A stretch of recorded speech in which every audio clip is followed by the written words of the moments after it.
Crickets. Crickets. How about chat?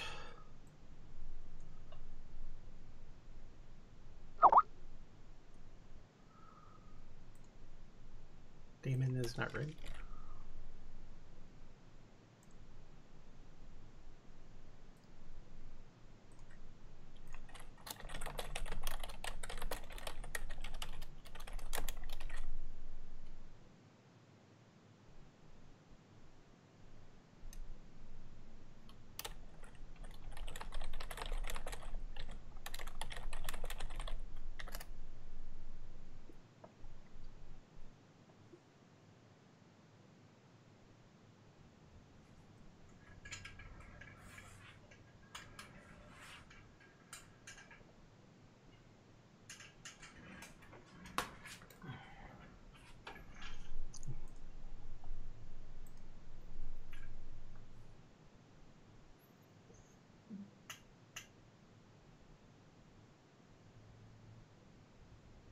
You know, it sounds like everybody's on mute, but that maybe just be me.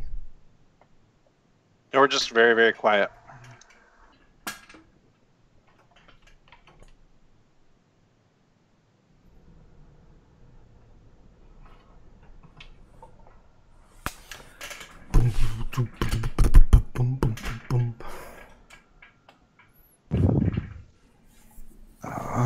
Okay.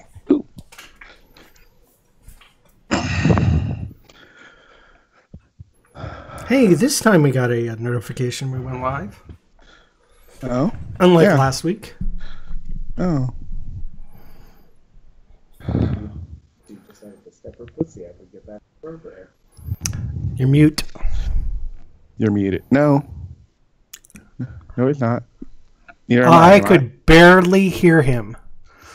That's because Gary. I know Gary said something, but I can't hear what he says. All I can hear is... I can't hear it either. I can hear it, but it sounds like he's coming through Damon's mic. Yeah, I'm not hearing you.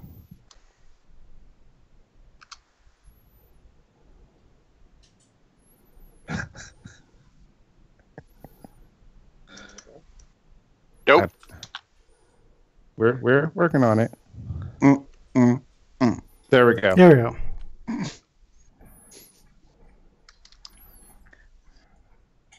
Oh, hi. Well, hello there. Yeah, this is going to be interesting. We should never record this way. Because, yeah, all right. Because you can't stay quiet. No, not just that. Like, me and Gary feed off each other, especially when we're in the same room. So you're feeders now? If that's what you want to call it. If the pizza fits. Yeah. So, in Dane's mouth. Dane did not get enough pizza this weekend. Aww. Ah! He brought a prop. So Sir Pizza. Hey, it's an AJ. And the crackhead was not enough. Hi there. He did get his fill of wiener. I wonder how that happened. Dane? Because there was free wieners last night. Well, I'm sure there were plenty of free wieners. It's, scheduling the wieners. Exactly. You need to make sure he's not busy. We are talking about Dick, right? No. Apparently not.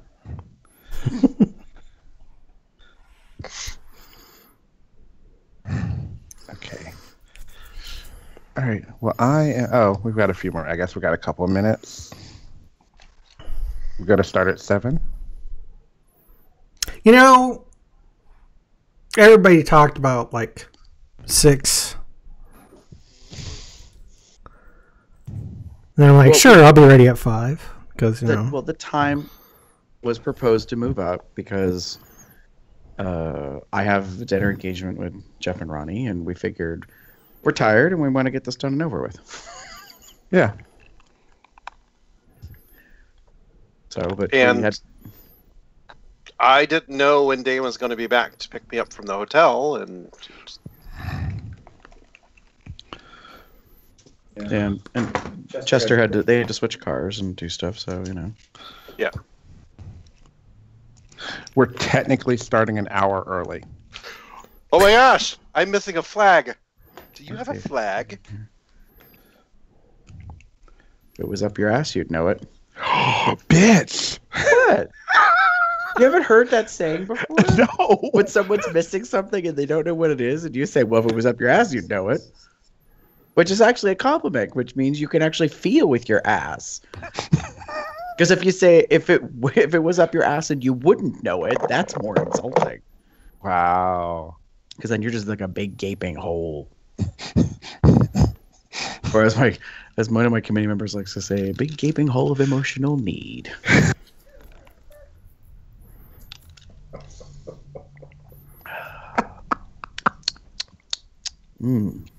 Yeah, there's that. This tea is salty.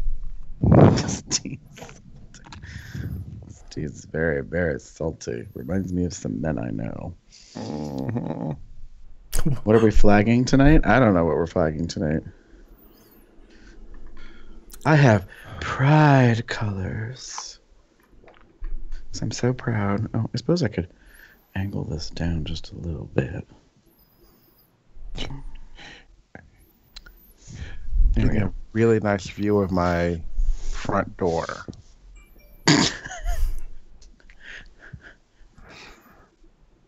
Well, when you're sitting at the kitchen table and the front door is directly across from it, tends to happen.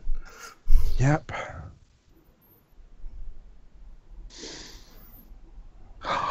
He's putting up a flag. Okay, before anything happens, is there any special sounds or directions that we need for this production?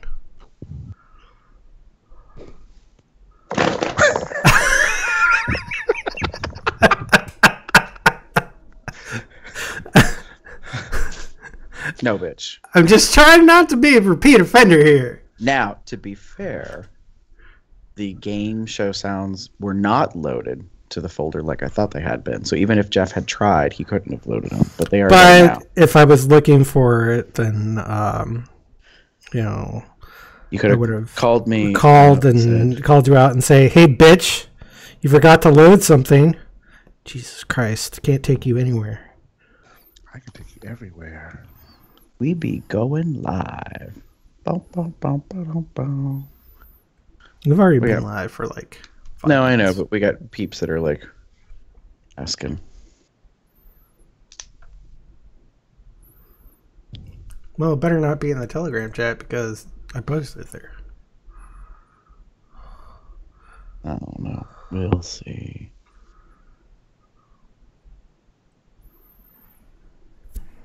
Okay, I have this damn song stuck in my head. Where did it come from? Huh? I said I have a song stuck in my head and I don't know where it came from. What's the song?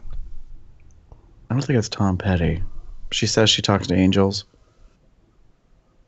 It's kind of like a country pop crossover.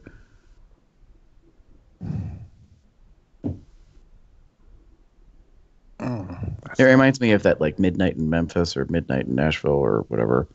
Walking in Memphis? Yeah, but it's not that song, but it reminds me of it.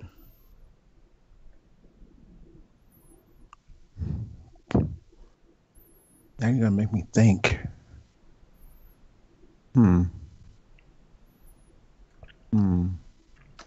Black Crows. Okay. Says she talks to angels, they call her out by name. It's the chorus. It's just on repeat in my head. From 27 years ago. That's great. The link on Telegram didn't work for me.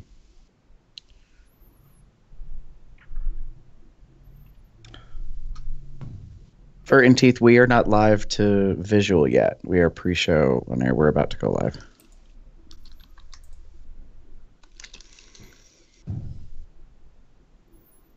Yeah, if you can hear us, we're live. We just haven't switched to us yet.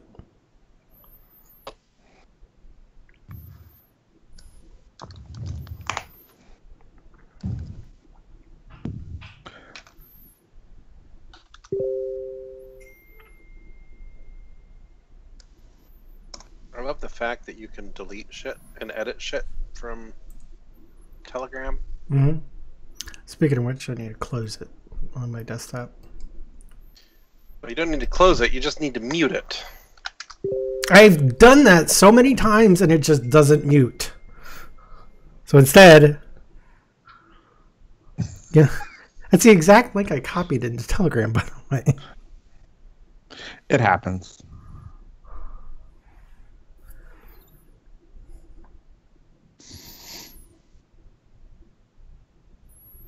Okay.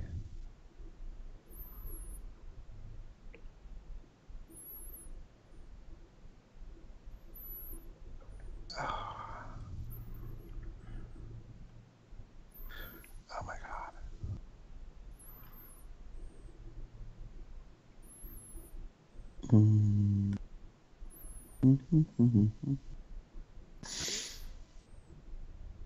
What? For a second, you went out like a mute, but you weren't muted. I don't know what it was. Like far away. It might be the noise canceling technology. Ah. Ooh, that's an interesting question. If two different headsets in the same space have noise canceling technology, does that mean they cancel each other out?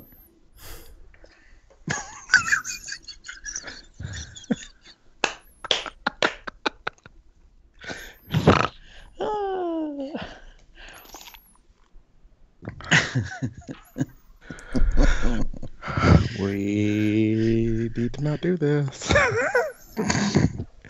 So for in the future, Gary and I can no longer be in the same room during a podcast recording. Yeah, we just can't face each other. Yeah. Okay. Excuse me, I need to turn this table around to the other direction. Oh, girl, we haven't even... Did you turn your back on me? We haven't even had anything to drink. Like, we haven't had no booze. Nothing. Oh, I did drink a little this weekend, though. Yeah. I finished. Girls are both pretty. I finished a vodka bottle. I finished a blackberry whiskey bottle. I almost finished my Jack Daniel's cider bottle too, but Yum. I didn't. All right. I'll talk about it in the show, but yeah, I didn't do much drinking. All right. I'm Red Eye. You guys ready? Yeah. Just waiting on me, I suppose. Hold on. Just do a show, shall we?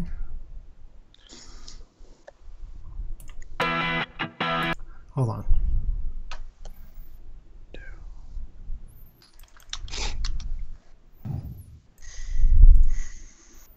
what is going on? I forgot something. Okay. Quick check. You could hear that? Yes. Okay, cool. Yeah. Because I had forgotten something, so I'm doing it again. Here we go.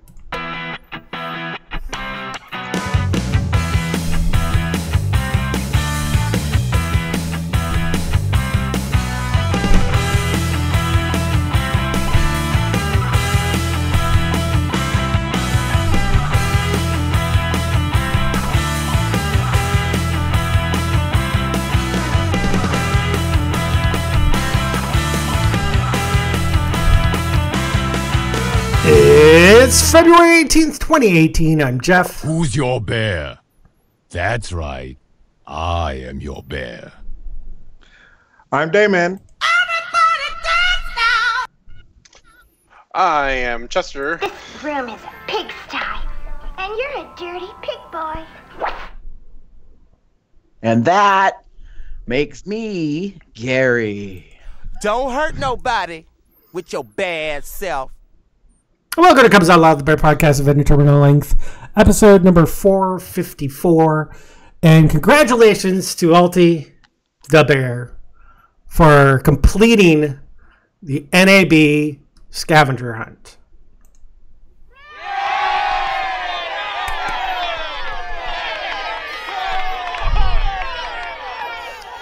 For those of you who aren't participating in the Telegram chat, you should join us. But also, I put up the challenge of a picture with the Bears of Bear Underground, Ian and Phil, a picture with the COL host, just a regular, plain, ordinary picture, and the third one was giving Chester a hash mark. And he was the only one to complete all three. So, point of clarification, technically the picture with Chester and the hash mark could technically count also as the picture of being with the host. Just saying. Yeah, but he got one with you before he got one with giving Chester a hash mark. He got both. I know. Yay. But you would have had to, like, if you did just Chester, you would have to have a normal Chester one and then a hash mark. That shit. I could have given a hash mark to Chester, and that would have been. Yeah, but you still didn't get a picture with Ian and Phil. Actually, we did, but we didn't. Drew took the picture. I never saw this picture. Your phone? No, his phone. Oh shit! It's on his phone. Okay, Drew. Motherfucker. It's okay. Maybe it's on my phone. Let me check. Too late. I Guys got lost. a bunch of photos this weekend. That it? Speaking of which, that's not it. All I know is I got double points because I got.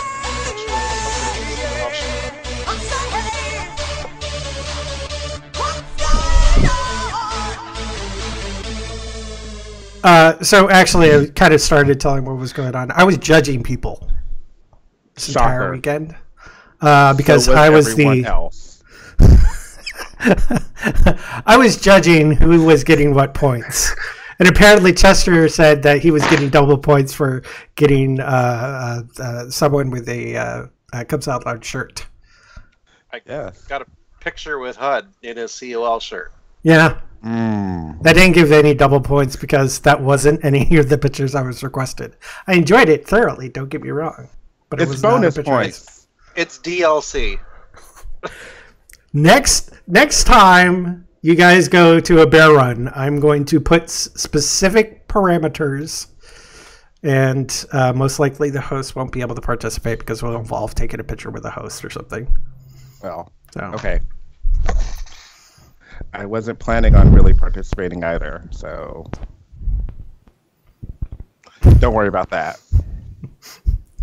Sure, Felicia. Damn. Anyways, besides that, playing around with Siri being really weird, and I asked him to play just the entire album of version 2.0 by Garbage, and it doesn't play the whole album, and it plays two of the songs, but a different version of the song, which is not even the song that's on Apple Music. So I got confused and was annoyed, but might have somewhat fixed it, but there's still some bugs. But that's all right. I'm judging you, Siri. So that's Damon. Okay. Well, NAB. I mean, I'm just gonna say that blatantly. We're gonna talk about it more later. Yeah. That's very much it. Okay. Yeah. Chester, same thing. Yeah, I got nothing from the beginning of the week. All right, Gary. Oh, you want me to talk about what's been going on with me lately? You could just say NAB, or if there's something else. Face.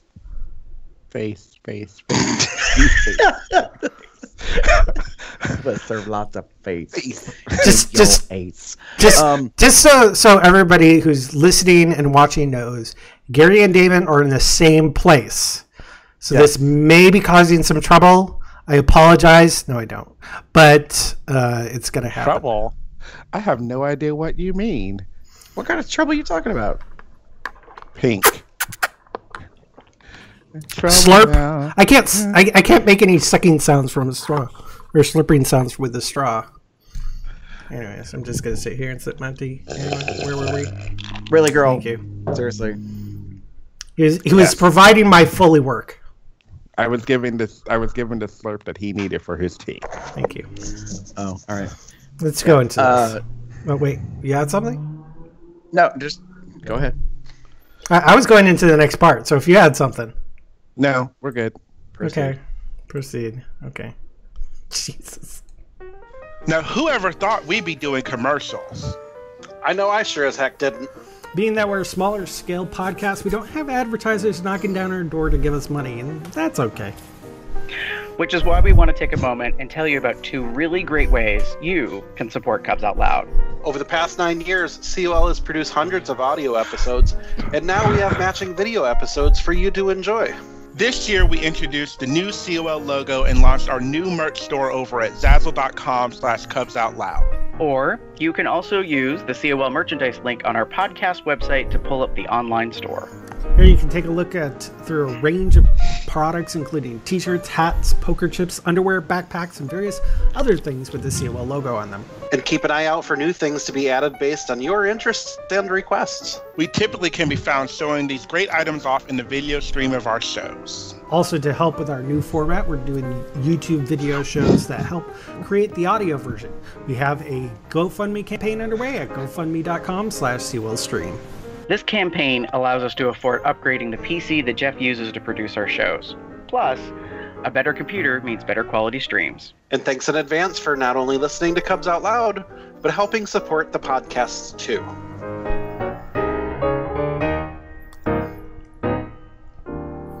I know you guys are on mute, but everybody can see you. Realize that. I know, bitch.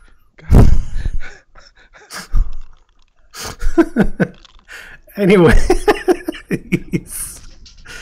And not much for us flagging our merch, except for me wearing my our Smashy created Now That You're Sticky, Here's a Cookie shirt. And I believe Gary has a hat. Don't you think I look? Oh, this little thing. Yeah. Many Just different styles and different colors. So yeah, this is the distressed ball cap embroidered. The lovely Cubs Out Loud logo. Yeah. It's quite fashion forward, trendy. If you like that rough trade kind of a look. Rough trade. Rough. Pitch, damn it. Okay. Moving on. Yeah.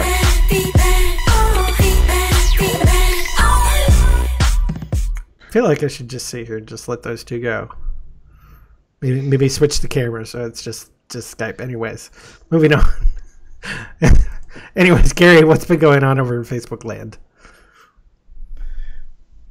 Over in Facebook land, we got feedback regarding COL SP07, special episode 7, Valentine's Storytime 2018, from Bobby Bear STL, which I think is St. Louis.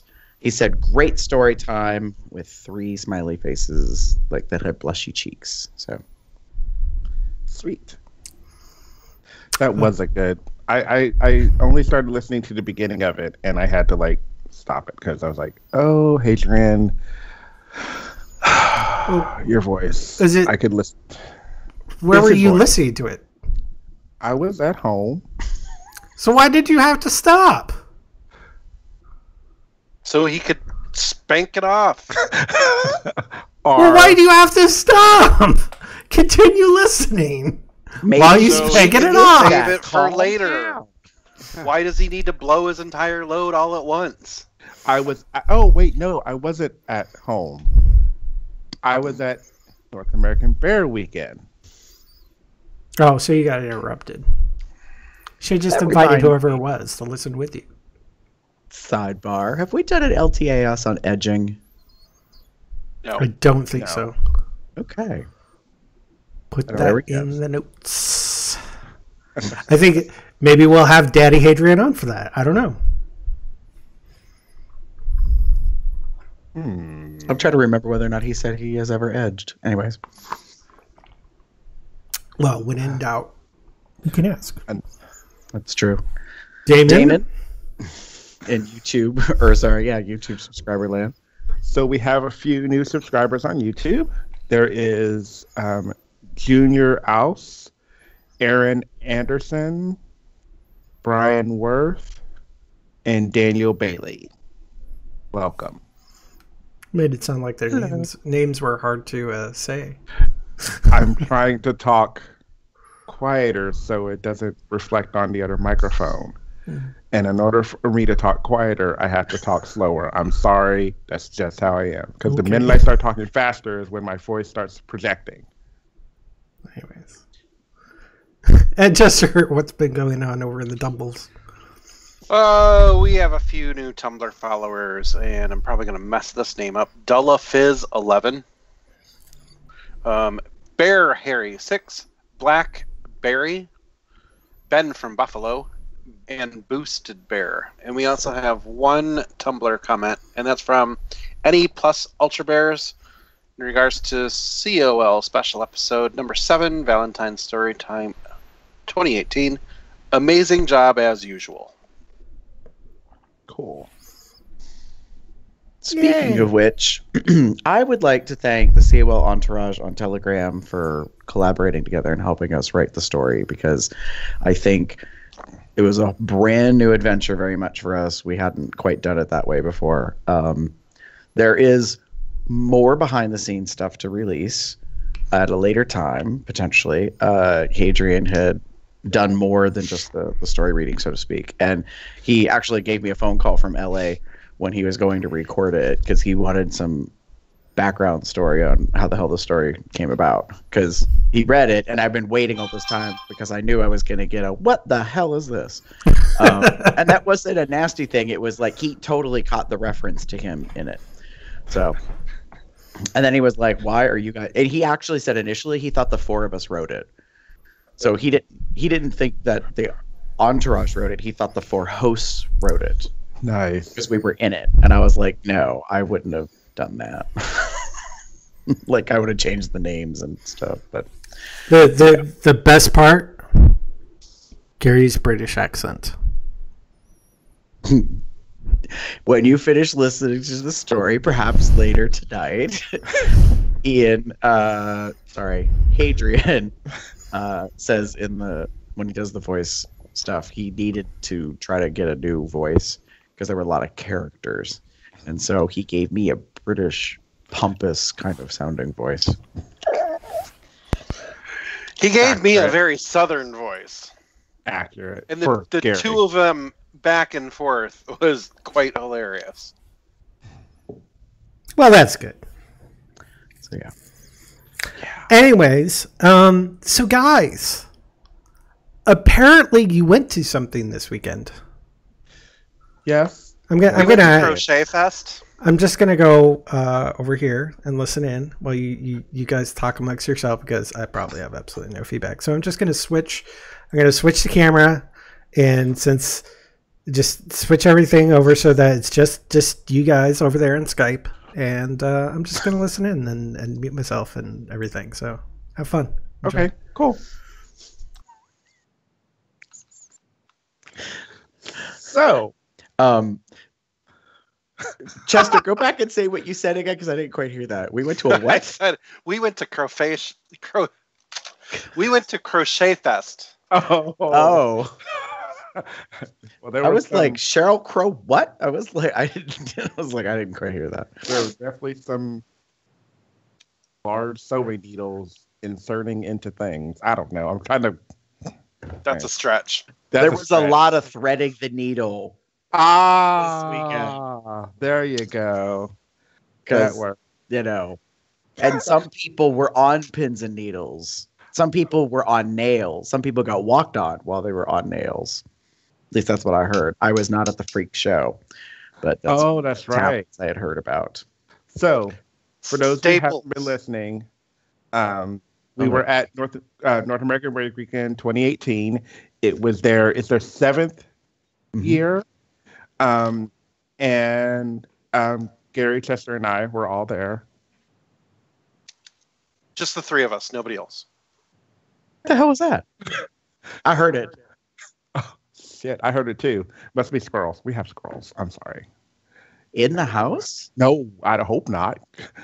Sorry, random, like, through noise canceling headphones, both Gary and I hear something scurrying across the room. So they're either on the roof, which is right here, or they are in the attic, which is next to the bedroom. Oh. Or you have a ghost rolling a ball across the floor upstairs. So, yeah. Sorry, too random. Anyway, North American Bear Weekend. It was a pretty fun, interesting weekend and event. I'm glad it was their 7th year. Every year has always been an elevation in a sense to me. Overall, like there's always the thing I was saying the most about what this weekend was that they're always keeping theme, like in regards to like the from when you got there they had these like big top kind of for the entrance they had the 3-ring circus for the entry, and then they had midway games and all that stuff, and it was just very I like when a run sticks to a theme and goes all out for it. The only part of the theme that I didn't think that gelled well with the overall theme were the one dance party, whereas Masquerade, to me, that was very disconnected from the rest of the theme. But yes, it fit in the theme of circus-ish, but it was a stretch.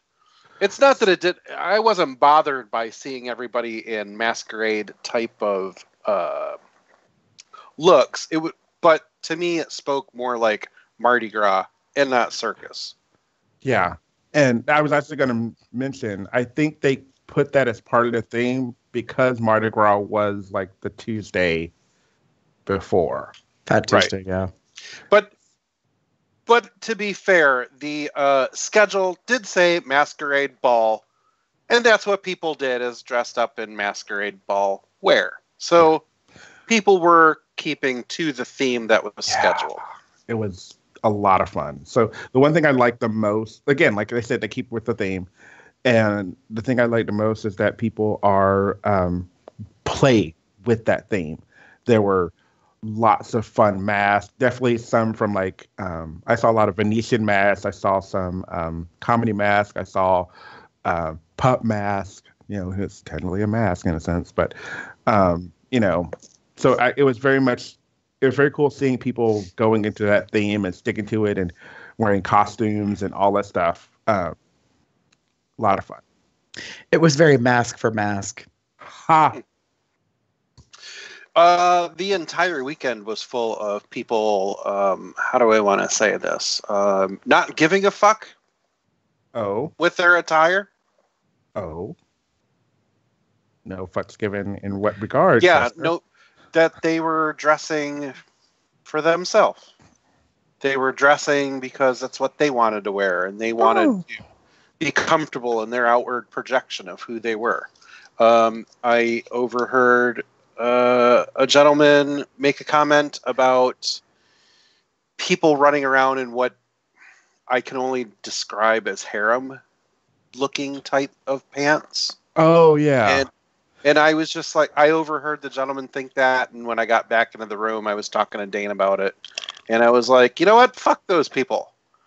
That person wearing the clothing that they were wearing, they feel good about themselves, and they're projecting a version of themselves that is in a happy, good mood. So fuck everybody else. Wear what you want. So I know those guys. One of them is Tunky, and he lives in Louisville, and he makes them. Oh. So Tunky made those pants, and him and his husband, and I think a couple of their friends were wearing them throughout the weekend. And I mean, he posted in the Facebook page of North American Bear Weekend that this is the pants, and I make them. And if you want them, if you like them, I can make them for you. So, and Tunky is a Hagen? Ren Fair, yes, and Ren Fair costumer. He makes them for Ren Fairs and LARPing and all that stuff. So he does all of those, and he makes them himself. So, of course, and again, also, but he does. I agree with you, Chester, that he looked very comfortable. They all look very comfortable. I actually really liked it. They're kind of a statement piece in a sense. Yes. I remember them, and but it was all weekend long. You'd just be coming down for dinner, and you would see somebody head to toe in rubber gear or in some kind of gender bending type of outfit, and they were totally about being themselves, and it was just I loved it. And there was at one point I made a comment about if anybody had access to watch Drag Race, I would like to watch it. And somebody in the Facebook group for NAB had said something about, I don't like men in dresses. And I'm like, wow, you must be really triggered being at this event right now. Yeah, I saw that too. So thank you, Brady, in the chat. He says, Tunky out of Louisville was selling his harem pants over the weekend. And it said he thinks his clothing company is called Carrot Creations, which I remember now. Yeah. So cool. Yeah, the harem pants I think you guys are describing, I didn't see them, but if I had to imagine them, if you think of Aladdin and the Arabian Nights, it's those kind of billowy, like they're cinched at the waist and then they regather at the not the heel, but the ankle. And so they're just very flowy and comfortable and, Yeah. Right. I bet they're easy to put on and take off and give lots of room. I'm just saying. Very quick. I mean, you could probably whip them down and have your dick in somebody's mouth in less than 1.46 seconds. Boop, boop. Not that I timed. Boop, boop. Yeah, so the theme I think was well implemented this weekend. It was fun. It's interesting because there was a lot of different aspects of this weekend that were going on. And I was just thinking about what you were saying, Chester. In a way, I feel like the run was coming close towards like Pride event, like kind of atmosphere. And that's not a negative. I think when I go to a Pride event, it's very open. It's pretty welcoming universally. And it's just a lot of people milling around and doing their thing, whatever that is. So some people are dressed in furry. Some people there's a lot of pup tails. There were some with hoods. There's a whole bunch of leather on display, dead cow, and there's a little bit of everything and anything. People wearing pieces of leather like harnesses, and some people wearing leather but shy about wearing leather. So they're like trying to become comfortable with wearing it, so they might wear it underneath their clothing and show only a little bit of it. So I thought it was pretty good overall as far as that aspect goes. We were talking in our ride. I actually gave Damon a ride down to Louisville or Lexington and back, and we talked between us some things about the weekend that we think are areas of improvement, but that's just the nature of it. It's impossible to make things perfect. Yeah. And even if you think you got really close, just, don't expect it to happen again. Yeah.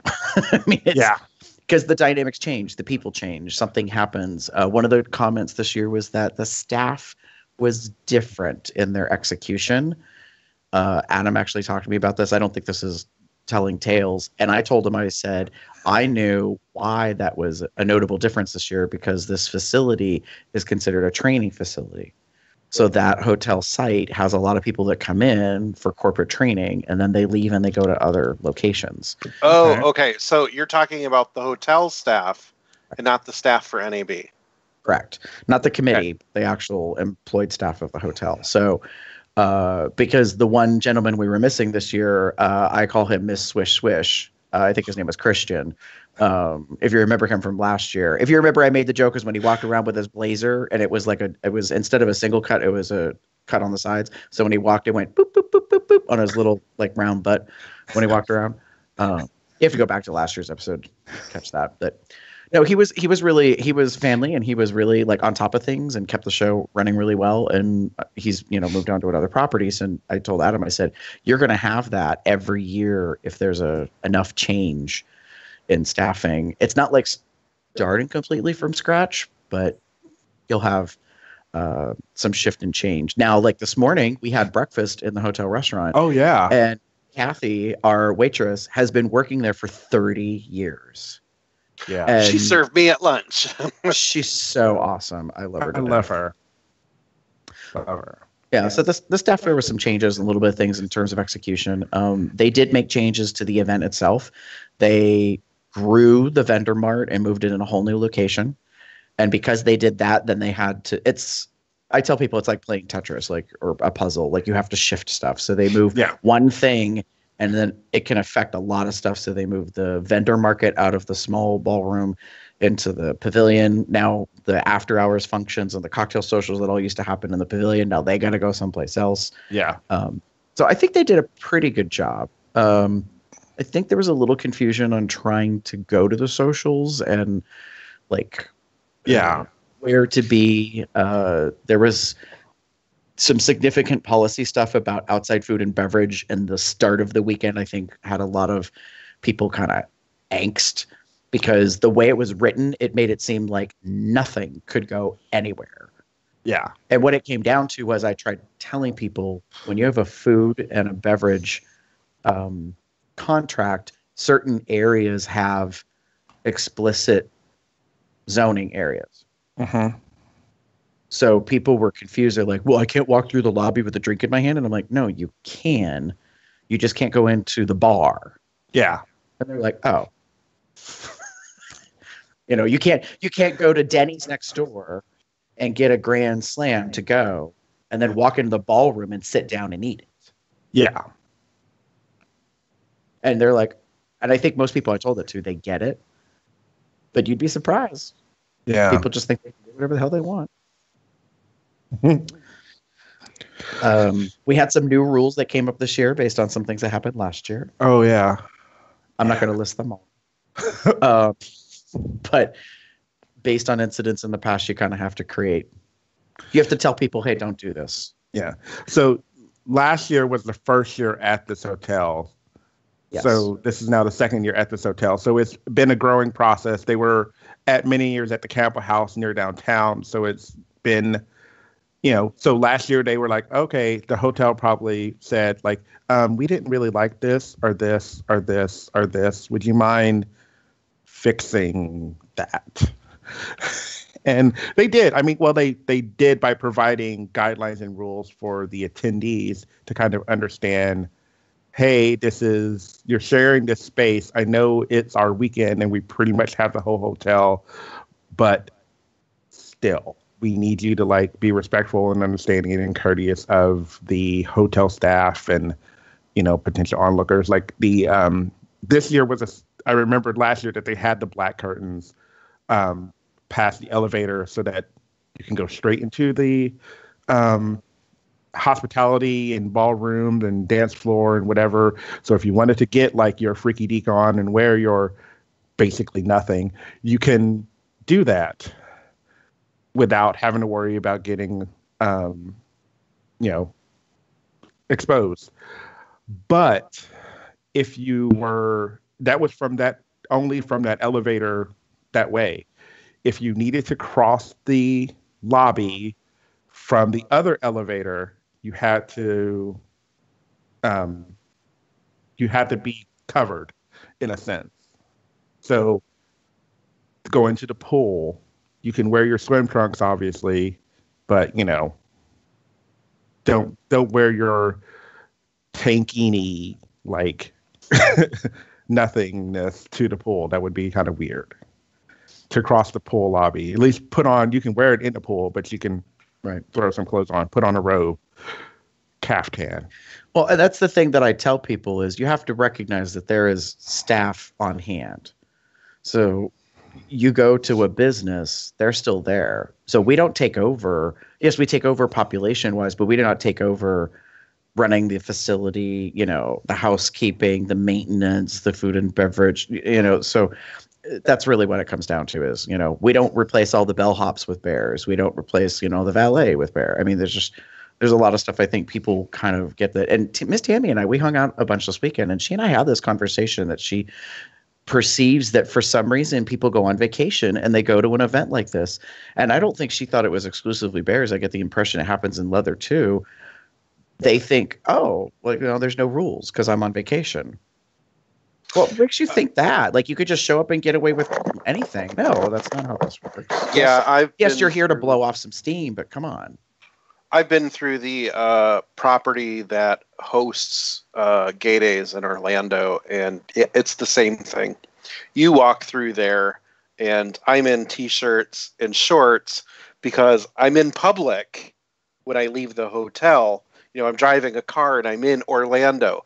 So when I show up there, I'm in jeans and a T-shirt, and I feel overdressed because everybody else is running around in, a coconut shell and a rubber band. Yeah. Yeah, and I didn't see anything objectionable. I didn't either. I mean, I saw lots of people walking around in jocks, and to me, that's totally okay. I understand that from state to state, there is a rule on you need to have a strip covering, and from state to state, the width of that strip varies. But you have to cover your ass crack. That kind of or your asshole. That kind of went by the wayside, I think, last night. Well, the Socks and Jocks party, notably late on Saturday, seemed to. But that was only because, if you remember in the rules, it said jock straps are okay at the parties and stuff, as long as you're not crossing outside the lobby. You can wear it to the party. You don't have to cover your butt, but you only cover it unless you're coming through the lobby. Right. Other than that, they said jock straps are okay. And to be fair, there was a number of boys, at least a half dozen or more, and I'm going to say boys because I don't want to give them credit as men. They were running around with mesh jock straps, and I thought that was really pushing the limit on this theme. It bugged me personally, and don't get me wrong, I don't mind looking at peen. I look at it damn near every day. But there's a point in a time, and as a person who puts on an event, that got under my skin. And I had to say, not my circus, not my monkeys. Like, this is not my, no offense, pun against the theme, but this is not my place to kind of police it unless absolutely necessary. So I just kept my mouth shut about seeing some of it. I mean, there was one guy, he was walking across the after hours. I don't know if you saw that, Damon. We were at the table at the back. Chester, this was before I think you, Dane, joined the table. So I'm sitting there, and he was over. You see where the big coolers were of like Kool-Aid and stuff. Yeah. He comes walking across, and he's wearing one of those like little like bikini kind of whatever jocks, and it's mesh, and one half of it snapped off. So he's walking across, and I'm like, in about 4 steps, she gonna be free. And there was a part of me that had a problem with that, because I thought, why is that necessary? Right. Like, that's cute in the bedroom or whatever, but I don't know if that was cute for the dance. Choices. The only time I ever seen anything questionable was in the hot tub. Oh? And that's because it was Dane. Okay. I had nothing to do with it. I was just sitting there. Dane was relaxing. Some other guy reached over, started pawing at his belly. Next thing I know, he's pawing at his crotch. And then his shorts came off. And I was like, oh, Dane's naked in the hot tub. Okay, so there's a thing called a public display of affection, and then there's just outright nudity from the sounds of this. Yeah. So who stepped in and said, hey, that's taking it a bit far. It's not cool. You could get us all into trouble. Like, and yeah. Oh, that's great. Oh, well. Sorry. Like, I just have to put my hat on for a moment. You know what I mean? It's like, what the fuck? Like, I get that. And that's one of my things. like at my event a couple years ago, someone came and got me because someone was literally in the hot tub in a jockstrap, and it's white. So there's like kind of nothing to the imagination. And it was someone who knows me, and they were like, "Hey, can I talk to you for a minute?" I was like, "Sure." And they're like, "Can you come to the pool?" And I was like, yeah. Yeah. So we're walking, and I'm like, "What's going on?" They're like, "You'll see." And I'm like, oh, Christ. Yeah. I'm So concerned, and then I get there and I see. So I have to go talk to the guy, and he's like, "Oh, I'm sorry." And I'm Yeah. like, "No, it's cool." I'm like, "Just do us all a favor and just put some regular swim trunks on." Like, don't create a situation where someone has to address it. That's the thing overall. It's one of those things overall that, like, yeah, the event has to give the rules. They have to say the rules. They have to make everyone they give it out. So the way they gave them out was when you checked into the hotel, you were given a letter, basically. It welcomed you to the event. It talked about the hotel and what was going on. It talked about the weekend. And then on the back, which we talked about in the car, Drew and I and you, on the back of it was like the rules, the do's and don'ts in a sense. And a lot of those rules were things like basically no hanky-panky in public spaces. So yes, you have these rules, you have them there. Everyone it's an understanding that everyone should follow said rules. Now, again, we're all people, we're all individuals. We will make our choices and make our decisions on what we do. It then becomes like, so whose responsibility does it become in the end run? It's kind of it's your responsibility. So if I decide to go, I'm feeling really sexy and free, and I'm going to wear this nothing tankini. I like it because I like that. I'm going to wear the tankini. And I'm going to wear that to the dance and have some fun. Okay, well, like your little this thing with the whole, like, the ball kind of basically, or the dick basically falling out. I have that possibility. That could potentially happen if I'm not paying attention. So what happens if I'm on the dance floor, feeling myself, sowing my oats, having my fun, and dancing by the way, and it pops out? What happens then? Okay, and I'm not paying attention. So who's responsible? Now, granted, dancing floor is dark. Maybe no one saw it. But if someone else saw it, they can, hey, check yourself. Your dick is out. And you can just adjust calmly. And on that same note, the thing I noticed there were two guys in hospitality on Saturday that were the entire weekend, like, they were standing there, like, making out and all that stuff. But it was like here's a pillar, they were here, here's the door into the room. And they stood there and groped and made out and all that stuff. And no one saw them unless you were looking, like, if you're around. And you walk past them. So is it a public display of affection? Yes. Is it crossing the line of the rules of the contest? Yeah, I know.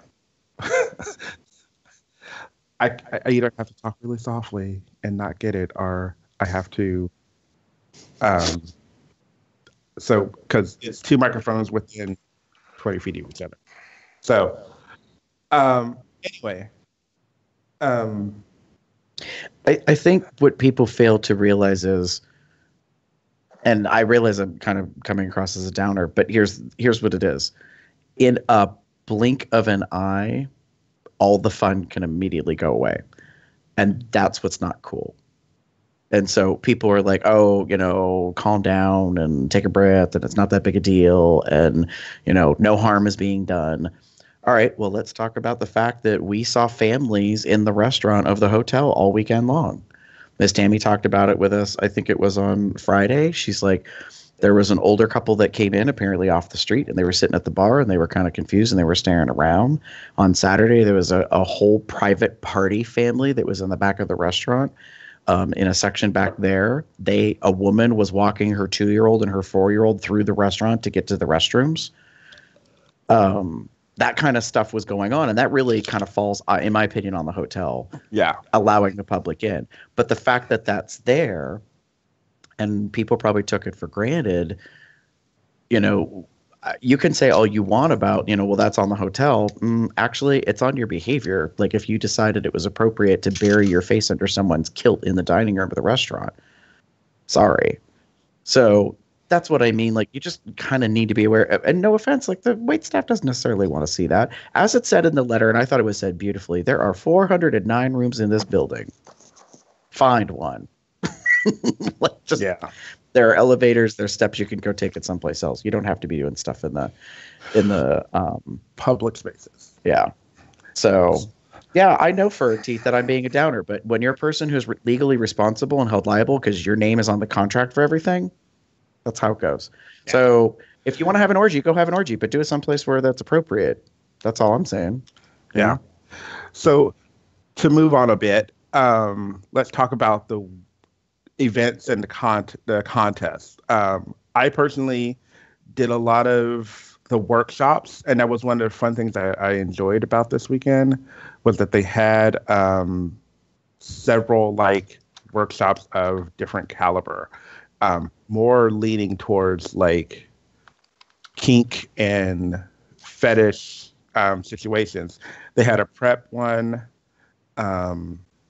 puppy 101, flogging 101 that Chester and Dane and Raven ran, and the Bare Your Soul, Loving Your Bare Bodies, and Bear Yoga, if I'm remembering all of the workshops correctly.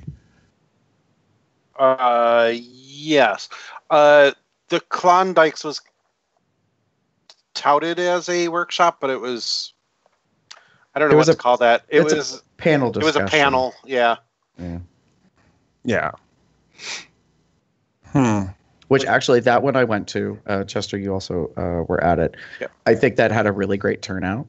We haven't gotten to this point yet, but Courtney and Jade have very much to be proud of, given what the outcome of the contest.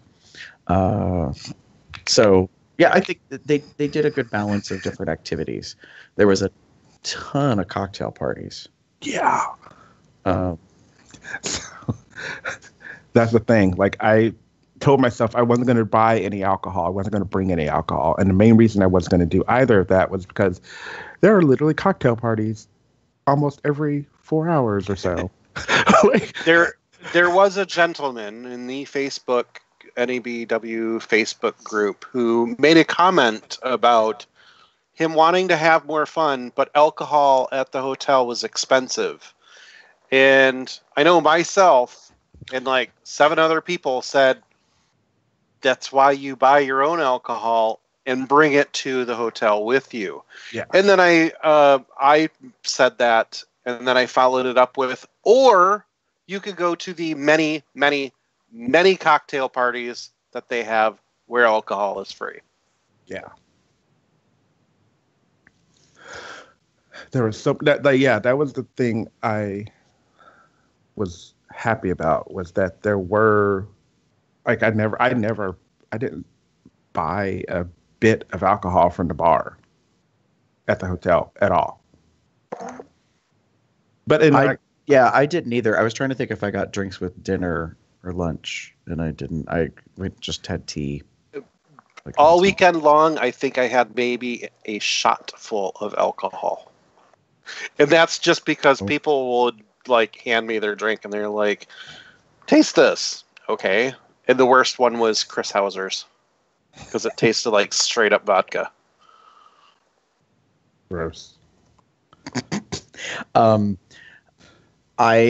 and I, we tend to do this. I tend to bring a big cooler, and I made mixed drink cocktails in a solo glass and walked around with it. I actually brought my big jug, like insulated, ridiculous half-gallon thing, and then I was like, oh, it's not that kind of party this weekend. Because sometimes when you go to a place, everyone's got their, but I think because they were saying outside, right? And I think because people saw the rules about the no outside food and beverage, they were being much more attuned to that. And now this is not telling people what to do, but an example of how you can work with the policy is you buy a drink from the hotel bar, and it comes in their glass, their plastic glass. And then you could eventually go back to your room because, I don't know, maybe you need to use the bathroom and you prefer using your bathroom. And then while you're there, you might happen to refill said container and then go back. So you're both supplying and giving some money to the facility, and you are, benefiting yourself. I'm no fool. That happens all the time at events. So I think that's not everyone else is aware either. So yeah, I don't think we really want to do a full recap, like blowing down all the events, like event by event for the weekend. But the contest was over 2 days, Friday and Saturday. I'm sorry. The flogging class that I did, I had way more people show up than I expected. That we expected, I guess. Yeah. Do you know what your approximate head count was? Close to 50. 55. Oh. Ish. Give or take, a three-way. What I had done is I counted when everybody got the class is over, I counted all the chairs, and I do remember there were about 10 people standing, and there were 45 chairs in there. So I was like, okay, 55. And when we started, there was only about 30 chairs. I came in there, and when I got there at 12:55, the class started at 1.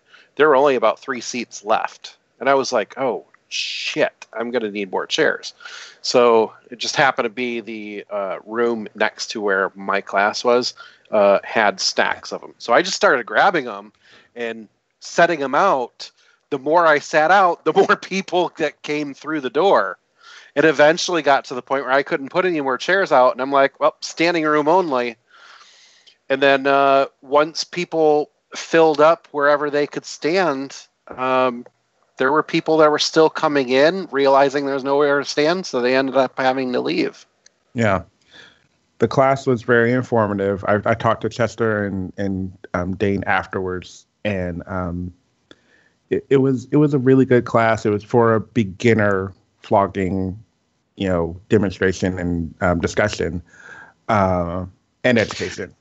Yeah, because when I first started the class, my very first question was, how many people are familiar with flogging? And I would say almost everybody did not raise their hand. And I was like, oh, okay, let me ask it this way.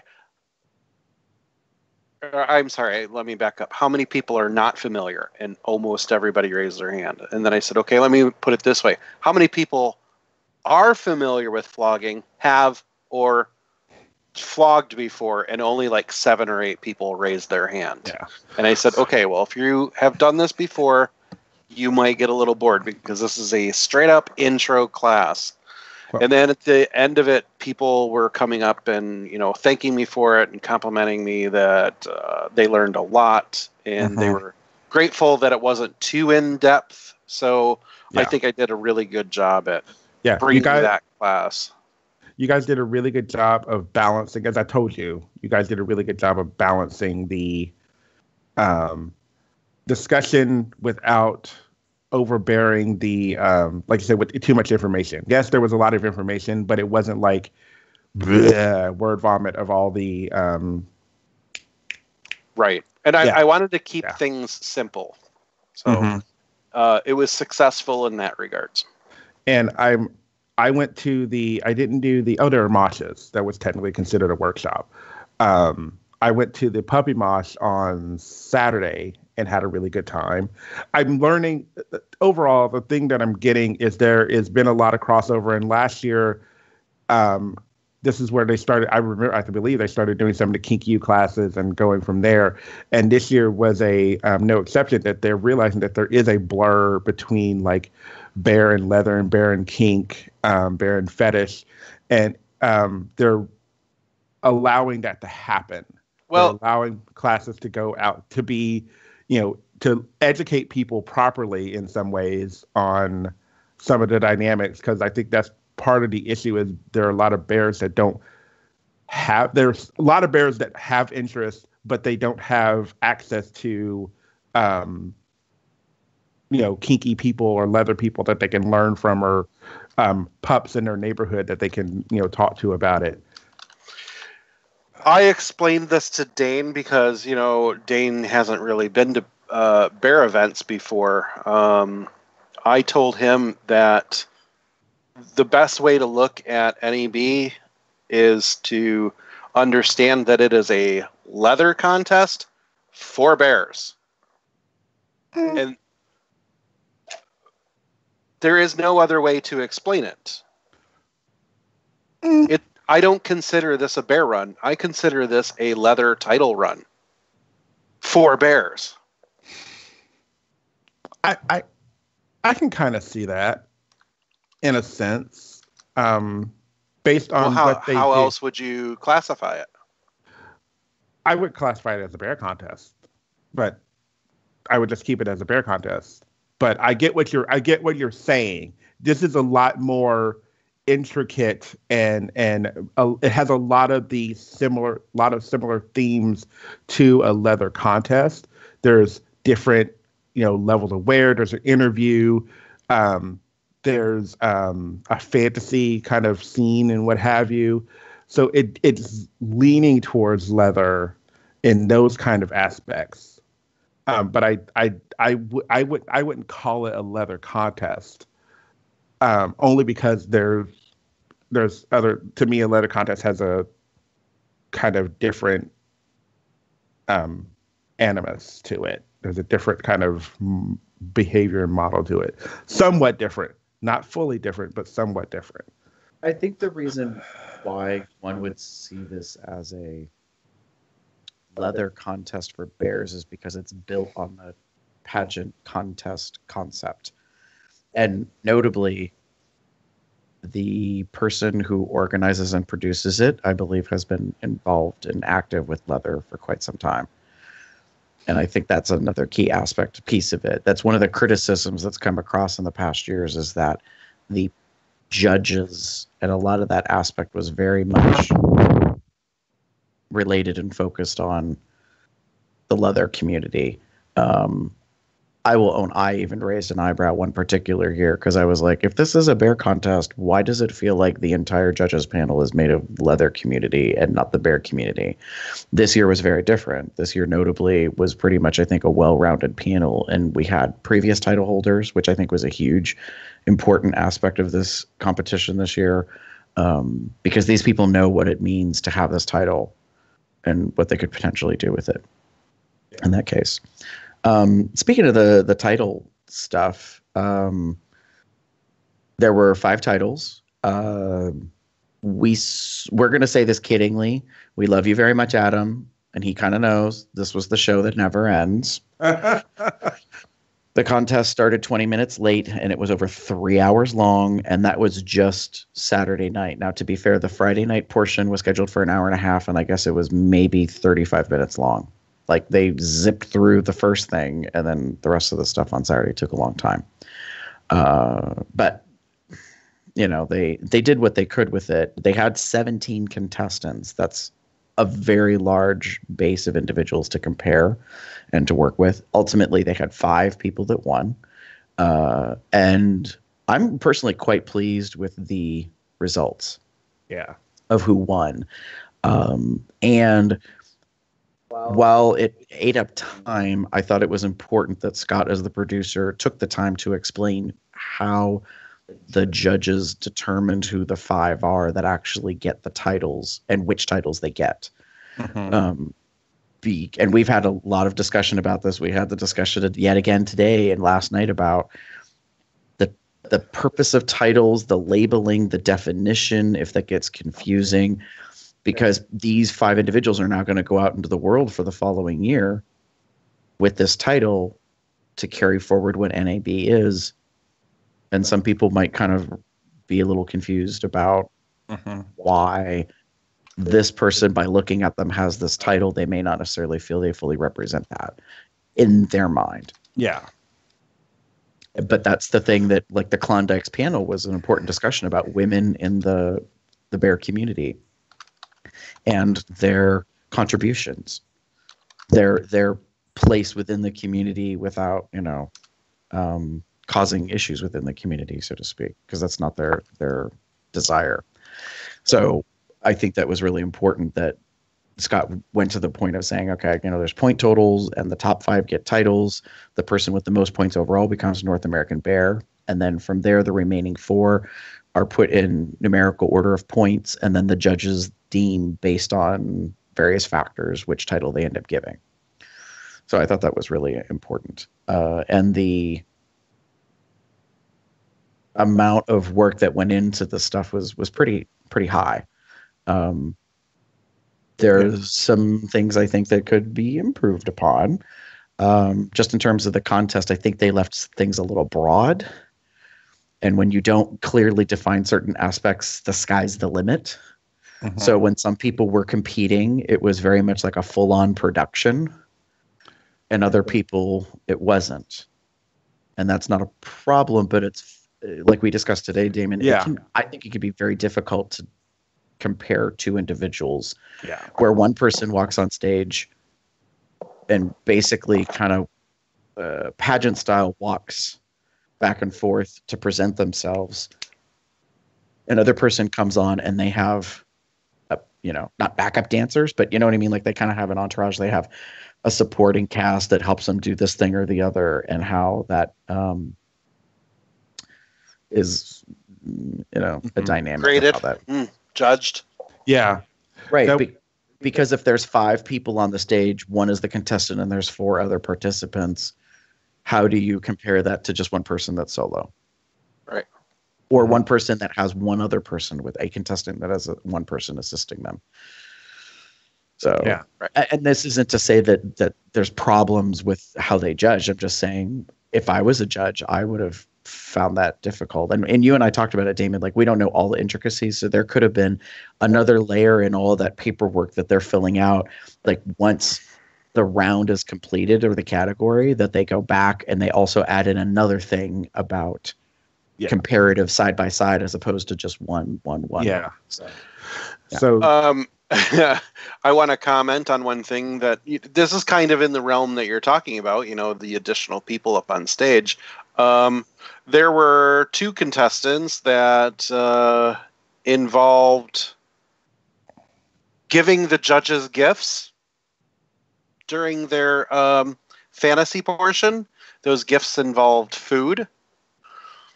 One of the very first people that had come out, they gave the judges all a huge slice of very thick dark chocolate cake. And it smelled fan-fucking-tastic because I was sitting right next to the judges. Chester, not to kind of, sorry, Damon and I watched and I missed that. How did that, where and when was that? When Croc came out with the puppy and he put the puppy up on stage, he gave all of the judges slices of cake. The same slice of cake that he had off of the puppy's ass. Oh. We missed that part. I didn't see that part. Wait. Well, anyway. To clarify, we saw him eat the piece of cake off the puppy's ass. That was on stage. What we missed was the passing out of cake to the judges' table. Well, while the contestant and his helpers were setting up the table and everything for his fantasy scene, there were people passing out slices of cakes to the judges. Oh. And they were decadent looking cake. Like, I'm talking, it looks like he had a professional baker make this cake for him. Nice. So there was that. Later on, there was another gentleman, it would have been Keyblade Cub, had given out cakes as well. This time they were like 9-inch round torts. And this is funny because, as I said, I was sitting next to the judges because I was sitting next to Raven for photographing the contest. And I'm sitting there. The judges get all of these cakes in front of them. And the judge sitting on the other side of Raven took like 2 bites, and he's like, Man, I wish I had some milk right now. So you guys may have seen me, but I jumped up, ran over to the hospitality area and asked them, can I get some milk? And next thing you know, I come back in with glasses of milk. I was handing it all to the judges. Nice. I was thinking milk, like the lipstick and the drag queen.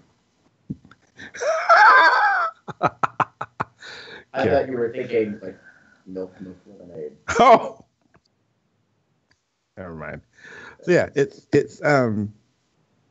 it's funny. So again, as we were talking about, the thing that I liked or disliked the most about the contest was the fact that the fantasy scene, fantasy wear, it became very broad in regards to what it was. It wasn't just wear for many of them.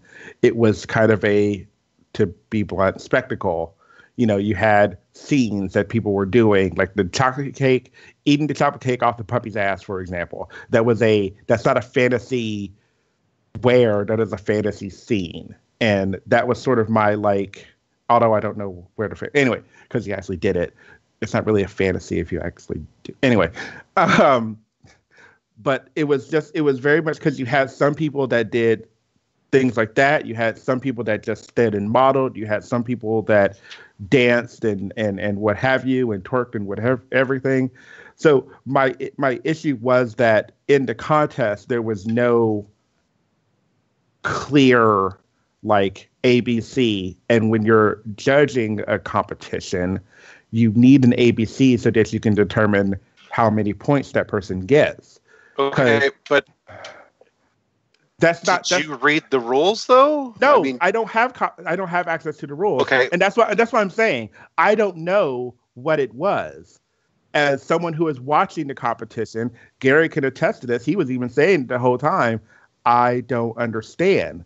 So if fantasy wear, the title of the portion of the contest was fantasy wear.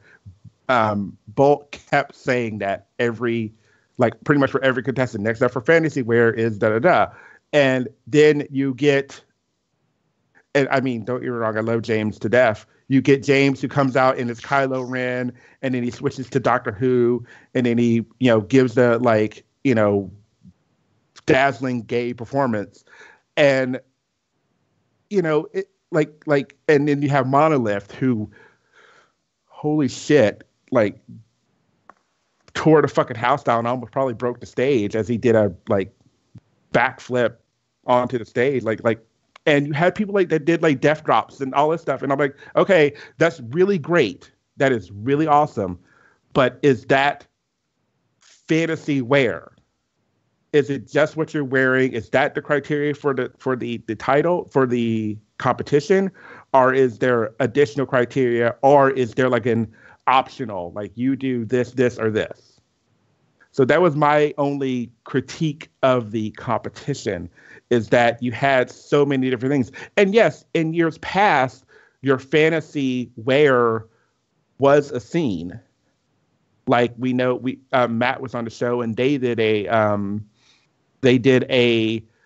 kind of I forget what they did. Matt did for his competition, and then there's Trell, who was the if you remember, he was the milkman, and then he became the chocolate leather guy, and that so there was a bit of a show to their fantasy thing, and I remember that in years past. But this year in particular, and I don't know why I was so confused about it. I think the only reason I was confused about it was because it wasn't consistent. Not every contestant did a scene, as it were. Some contestants just got on stage. I think a lot of that could be because the rules are open to interpretation, and it's quite possible that those people who got up on stage and didn't do anything for their scene other than put up their clothes and walk up on stage, maybe they just weren't creative. Maybe they've never been to an event where they've seen fantasy scenes like this. It didn't bother me any because I've been to enough events where these types of things happen. So to me, it looks odd when somebody just goes up on stage and doesn't really do anything. But that's what I mean. That looks out of place to me. But that's what I mean. it looked odd to me that you had some people doing one thing and other people doing another thing. Then And those contestants should clarify what that means. Yeah, but there was no way to clarify and again, this is all the up contestants are given the rules. It's up to them to have them clarified. I know that the contestants are given the rules. I know that, but the rules were not. No one but the contestants know the rules. So if MC says fantasy wear and gives like a brief description of what it is, then I know what's going on. I didn't get that. If he did, then I didn't hear it. He may be even talking too fast for me to hear it, possibly. But I just am saying that it wasn't 100% clear to the audience. I guess for me, the only people that need to know what the rules are the judges, because their voice is the only one that counts. That's fine, but if you're putting something out in front of people and it's a contest, I like to know what's going on in a sense. And if you have some people doing one thing and some people doing another thing, and they're all getting judged on it, that's fine if that's the way it is. But I want something, at least something as I'm going into it, that gives me a somewhat of an understanding of what's going on. If your fantasy wear, which were the two words that were used consistently, is that if that is what you're calling it, it is fantasy wear, then to me, fantasy wear is just the outfit. It is none of the spectacle.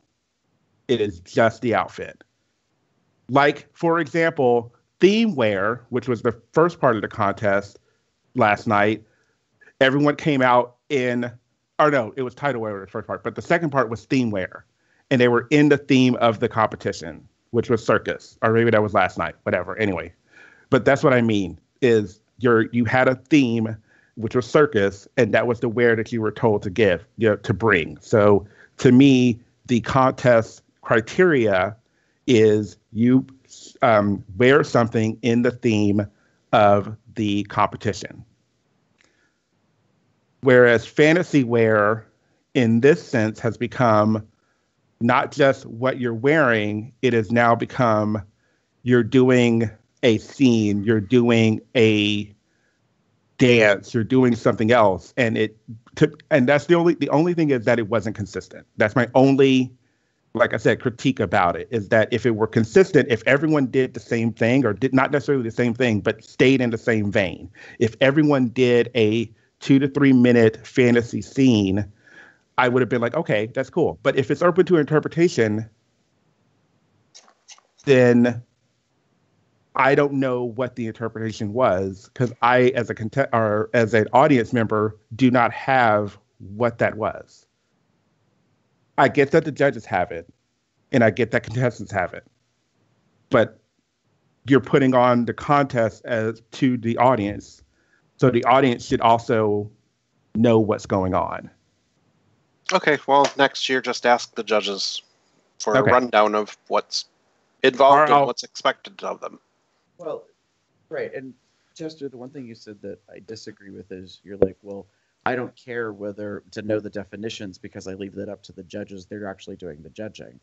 There's 2 points with that. One, audience participation or response is probably a factor in the judging. So therefore, we are actually helping drive or select the people that end up winning based on how we respond. And the second piece of it is, if it wasn't for audience participation and the judges purely are the only ones that are making the decision, then don't have the fucking contest public. We don't need to be there. Just the judges need to see what happens. So actually, that's where I'm like, actually, if it is only the judges that actually ultimately make the decision and we leave it up to them, we don't need to be there. Nobody needs to see anything. They could just do it in a private room with the door closed like they did the interview piece. Done. So I'm like, I think it is a big piece that we see and drive support and that kind of stuff. In past years, they used like a decibel meter for audience response, and it's changed slowly over time for each piece. And as we say, it seems every year there's room for improvement. There's different things that, aren't necessarily clear or understood. And the bigger thing is that these people are going out to represent the community. That's the decision that's been made. We allow this event to happen, and we allow there to be these North American Bear titles, and that they go on to do other stuff. And if I am going to have someone representing me, I think I have a vested interest in what they have and how they got there in that particular way when it comes to that stuff. So I get that some people aren't invested and they don't necessarily care for, how we deemed or got to this point. That's fine. You don't have to be invested at that point. But I think that's the issue, is that Damon and I, we are people that are invested. And that's where we were like, this is kind of not clear.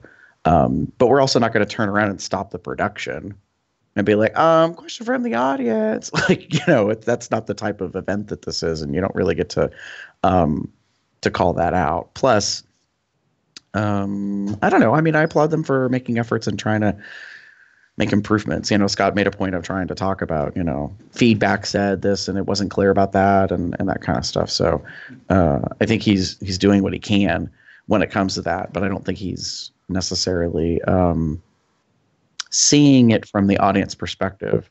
And that's only because he can't. He's a person that puts on the production and works it. So it is impossible to have a audience, viewpoint, because he's not out watching it like we are in that case. So yeah. That being said, we want to review who the winners are, what the titles were in that case. I will make this note and comment because I said this to Damon last night, and I think it's worth saying and that it is important.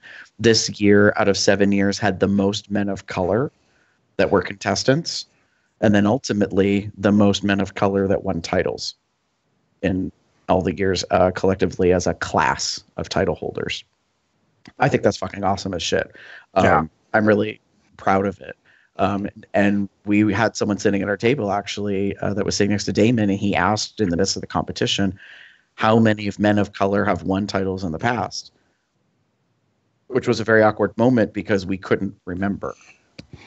And I was like, and there's no way to look.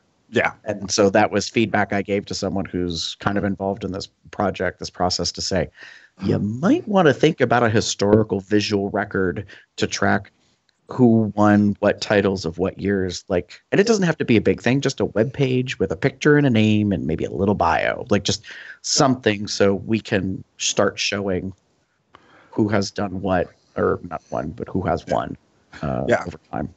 History is important in any kind of event, contest, what have you. It shows you how far the contest has gone, and I agree with you, Gary, that this was a very I don't want to use the word historical moment, but it was a very interesting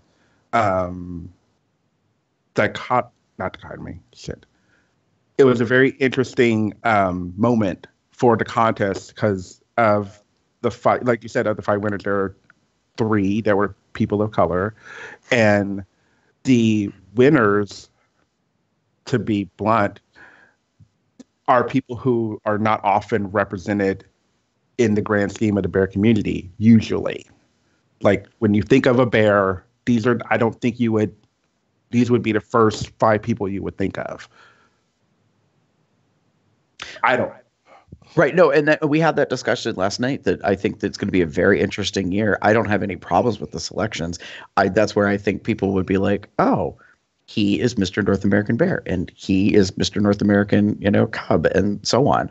And that they will kind of look at that and perhaps it'll help us as a community start to see the broader, scope of there's all sorts of different people and body types and the whole gamut. And sometimes it's not just strictly about that,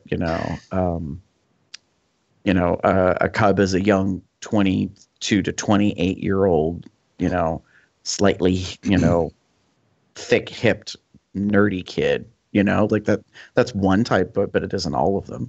Yeah. In that case. Did you one of you want to go through who the 5 title winners are? Sure. So for 5th place, it was Croc. In 4th place, who was Croc was Daddy. In 4th place, I think. Hold on. Sorry. Yeah. Okay. Fourth place. Yeah. This is where I was like. So in fourth place was Monolith. Hey, Who was the? could you just say what their titles were instead of places? Well, so the reason why we're talking about their rank and number is because the total number of points you got put you into a place: first, second, third, fourth, fifth. That is how you deemed who overall became North American Bear. But 5 through 2 were all titled, but it depended on various other things. Only number 1 was North American Bear, right? Correct. Yeah, so why don't we just stick with the titles? Okay, fine. So in fourth place was Monolith, who was Muscle Bear. In third place was Brett, who was Cub. In second place was James, who was the Admirer. And in first place was Panda, who was Bear. No, never mind. It's already been said. Because you just said each of their ranks. Never mind. Yeah. I wasn't because I think it's never mind. important. Go ahead. It was part of the contest. The top 5 winners got their place. And by their placement, they got their title. This is part of the discussion that we had about titles and definitions and labels. This is where I see that some people could feel that this is not necessarily a perfect system because, as we've talked about in past years, someone gets a specific title and then people question, well, this person does not look like Muscle Bear. This person does not look like a daddy. This person does not look like a cub. And that's where I've said, I think in time they may come around and decide that they need to do some more shifting on the titles and that stuff. They may not. I mean, I'm not a member of Kentucky Bourbon Bears, the producers who put on the whole event and work with this title stuff. So I'm not complaining about it. I just get where people sometimes say, well, this doesn't seem to make sense. Well, the reason why it doesn't seem to make sense is typically because it's about points and your placement. Let me just get some clarification because I think I got this weird. So depending on what rank you got is the title that you got through all 5 of those. You are given a certain amount of points. The person who gets the most amount of points automatically gets North American Bear. Okay, that's what I understood. The that other part. 4 titles are decided by the judges what they think you what you represent the most. Okay, so Cub could be a 5th, 4th, 3rd, or 2nd, right? Correct. It doesn't matter. That's what I was asking about when I asked for just the titles instead of saying which rank. So, for instance, James Glitter Bear, he was given the title of Admirer. Doesn't matter which place he got, that is the title that the judges decided to give him. That said, they revealed all the point totals and explained where their place was. That has significance. Why? Because James came in second. Yeah. The Admirer is the second highest person. He was only behind by 10 points and only ahead by 1 point. That's how close the competition was, and they were explaining that to us in the audience. So I get in this medium of a podcast, this isn't making sense, but in the terms of the competition, it was really important. Yeah. It kind of made sense to me. This callback is in where I was talking about Courtney and Jade. They're the folks that we had on for Klondike's. We also had James on. He is known as Glitter Bear, the title that they created for that. That's how he came into this competition. And I talked to Courtney in the elevator last night, and I said, so, are you okay? Like, did you have a moment where you hyperventilated or freaked out or whatever because James won? And she said, it took a while until it settled in, and then all of a sudden it occurred to me, we produced a national title holder that came in second. Yeah. Their very as a group first of people, who have never done this. Their very first contestant, or their very first time at doing a contest, their winner went on to win a national title. It's very important, I think. And if the points had gone differently, James could have been first and would have been given the Bear title. So that's kind of why we talk about the placement piece. That being said, it's a very interesting circumstance that we're in. That being said, I'm very happy of the 5 of them. I have I don't know, Chester, because you were doing the photography. Do you have a picture of the 5 title holders together? I do not, because we ended up leaving before the announcement. Okay. There is one on the page that I can grab real quick. Yeah. Just not my photo. Yeah. And someone had taken a picture and had posted it up of the 5 title holders side by side together. So yeah, it was long. I don't think anybody's going to mind if I download it and repost it, because it's already been done 20 other times. Yeah. Give me a link and I'll show it on the stream. Yeah. And actually, Brady, thank you for the correction. It's an international title, not just a national title. I tend to trip up and say national, and that's because in the 7 years to date, I cannot recall anybody from Canada or Mexico, actually being a contestant. I believe there was a year that there was, but I can't remember which year. And I wasn't there all the years, so yeah, it would be great to have an archive so you can know. So it's just like, again, as I maybe I'll look at something like IML or see if there's anything like that. Because to me, a contest that's been around for a while, you tend to want to know who the former title holders were, et cetera, et cetera. So I'm always wondering if another title does that. I know Tri-State Leather here in Cincinnati has on their page the past winners. So I know that there's something there, but I don't know if that's the same with other ones. And that's why I made the suggestion basically to someone who's involved and say this probably would have been helpful in the past. Like I would have liked, because they had the 2 projectors for the sign language interpreters. Like I said, during dinner, it would have been helpful if they had put up like some kind of slideshow showing the pictures and the names of the previous title holders over the past 6 years. Not that there's a ton of them, but it can play on repeat a couple times. So you get to know that. So when they actually introduce the judges and they talk about Rex Wesley, who's there, people would be like, oh, I saw his picture. Like, I know that he's a judge, but just besides them happening to mention it in his bio. So overall, I think that it was a good weekend. I think that they did a really good job. I think the Marriott, Griffin Gate Resort and Spa did a really good job.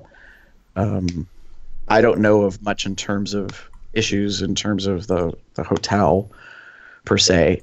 I was told that there was a slight thing on Friday, I think it was, but unfortunately, I don't want to say it fell on deaf ears, but they made an announcement, but most people had already left. I think it was after the comedian was finished. I guess there was some stuff with the hotel, and basically it was a message about how some people were treating some of the hotel staff. And my thing on it is that's unfortunate that it happens. It's worse that you have to address it.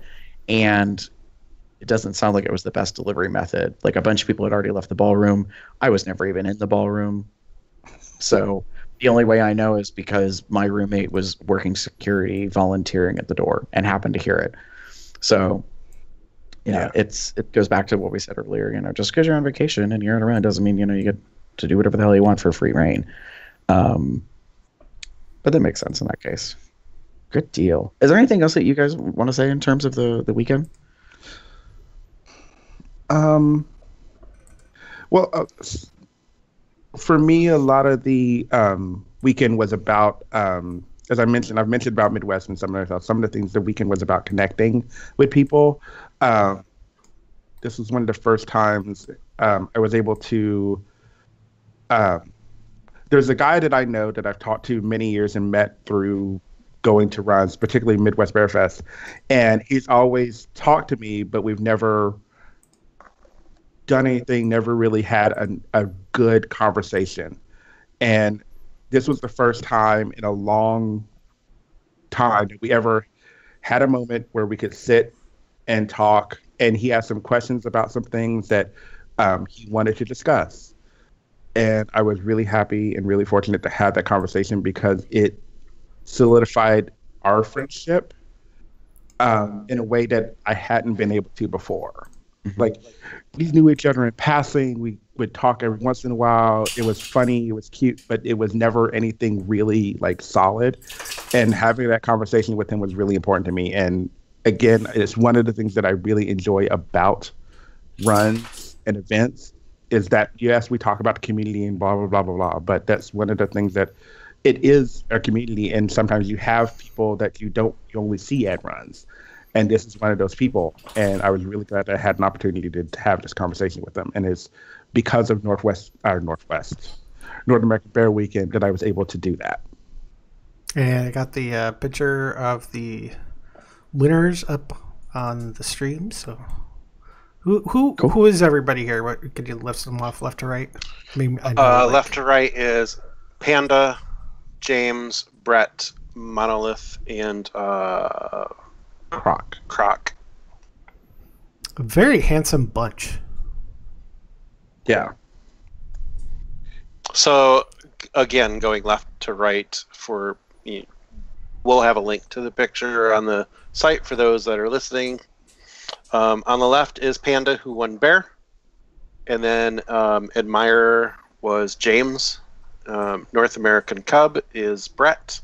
Monolith won Muscle Bear, and Croc with Daddy Bear. Mm-hmm. And they're in order from first to fifth place. Oh, they are in the picture? Yeah. Mm-hmm. Oh, that's right. Sorry. It caught me off guard.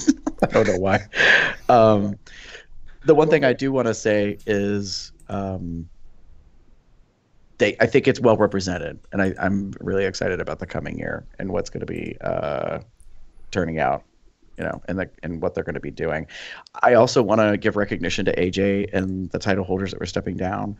I thought AJ did something nice. Normally, the American Bear title holder, when they step down or step aside, whatever you want to say, they give a speech. This year, AJ made a point of talking, and then he asked his title brothers to come up and also say something about their year and what they've been doing. And I thought that was nice of him to talk a lot about their commitment, about becoming a family over the course of the year, traveling together, all the miles they put in, the money they raised, the stuff that they did. To help solidify the existence of this thing, that it's not just some whim of a reason to party. Like, legitimately, we are working towards goals and doing things.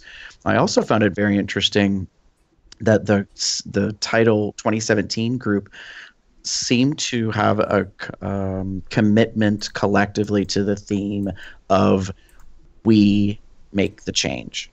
We are the future of what we become in terms of our own country and what's happening. And there was talk, just very briefly, and I don't think it was out of place or inappropriate, to talk about the political situation that we find ourselves in, and that we need to be active. We need to get out there and make sure that our voice is heard. And I thought that was a good way to kind of just encapsulate, we've been doing all of this stuff, and it's for something purposeful. It's not just for shits and giggles. So I was really proud of that. I thought that was pretty awesome. Yeah. In that case. The only other thing I want to say is, Chester, could we have a little conversation about your t-shirt that you're wearing? Okay. So. Oh, wait, it's coming. So before the contest had wrapped up, Adam had come on stage and he revealed the theme for next year. A little sidebar about that. While they were debating on what the theme for next year was going to be, Adam kind of turned it into a contest and let people submit their own original ideas for themes. And Paul Lanner from Hunters Against Hate, he came up with the idea of Bearmanji, which is supposed to be a jungle animal type of theme. And Adam made a big presentation about it, and he revealed that up on stage. And before I left, I was able to get one of the shirts. And this is the artwork for next year's theme. Nice. So, what exactly did you do to get said t-shirt? I was a member of staff this year. So every member of staff got a shirt. Well, I don't know about every member of staff, but I walked up to Adam and I was like, hey, do you have any extra t-shirts? Oh, yeah, honey, there's some in the box. Just go get one. I thought it was a hash mark situation, but then it ended up being a little bit less work. As far as I know, Adam and his husband are not in an open relationship. I mean, they could be, but... Well, I didn't. Let's just leave it to our fantasies. Yeah, so anyways, it was the first thing I spotted. We went to camera, and I was like, okay. Because, what the fuck? Like, they just announced the theme last night. I knew that he had a shirt, but I didn't know how many they had on hand, because they didn't... I didn't recall seeing anybody else really wearing it other than Adam. He did get ribbed because a year ago, if nobody caught it, he accidentally wore the theme shirt for this year early. So he's running around like right before dinner and during dinner service, taking care of stuff on stage and whatever, and completely didn't realize he was wearing the Circus Ursus shirt. And one of his committee members must have caught it and told him, you should probably not be wearing that right now. So that he changed into the actual shirt for last year's theme. So then this year I was giving him shit for it because we're good friends. I was like, so you're going to wear the wrong shirt again during dinner so we all know ahead of time what the theme reveal is? He's like, no. So that's why he was wearing it under this year's green staff shirt so he could. And of course, everybody thinks he's stripping on stage, which I found comical. Yeah. It's like, if there's anything that Adam is never going to do is strip on stage. At least I don't think so. Yeah. So I'm really excited about it. I had a little chat with Paul about his theme idea. I talked to him about it like a month ago when the contest was going on, and he was talking about submitting his idea. And they basically had to come up with a story and a term paper on what their idea is and outline specific things of how they want things to go with the theme. And when Paul was explaining it to me, he told me, or I'm sorry, let me rephrase that. I saw a list of what the possible themes were going to be, and I happened to be chatting with Paul, and I said, the one that I don't quite get is Jumanji. And then Paul's like, oh, that's my idea. And then he explained it to me, and I was like, that's fantastic. Yeah, that's the one I'm voting for. And it won. Yay. Because the other themes were casino, beach. I can't remember. The Mexican Day of the Dead. Oh, yeah. Dia de los Muertos. Dia de los Muertos. Yes. That was the other one, which I thought was kind of cool, too. Mm-hmm. But I thought the Jumanji one sounded better. I mean, maybe if the person who came up with that one, the Day of the Dead one, if I talked to them and they explained what they had planned, maybe I would have liked that one more. But who knows? Maybe they'll do it in the future. But for right now, I'm happy with what they chose. Yeah. That's a cute shirt. So the dates are the same weekend. It's President's Weekend in February. So everybody mark your calendars now. Early registration was available this morning from 9 a.m. to 1 p.m. I personally set my alarm for 8:45, got my ass out of bed about 8:52, threw on some clothes, looked like crap, went downstairs, got my early registration, and came back upstairs and almost crawled right back into bed. But my roommate was awake and was like, oh, you're up. And I was like, well, I was getting my early registration done. So we finished packing and stuff. But notably, as the hours went by and people were checking out, the line got longer and longer and longer for early reg stuff. So, yeah. People are excited, apparently. This run is one of the few runs I think that has grown just because of its popularity and its appeal. It's a well-done run and a well-thought-out run. And it's fun and entertaining, but it's also, yes, there's a contest involved, but it's not just a contest. It's also like we're doing events and we're having tours and we're doing parties and you're getting drunk and cocktails and everything else. It's all those things that make it interesting. Right. Last year it was just under 1,000 people. This year, I think Adam said on stage was 1054.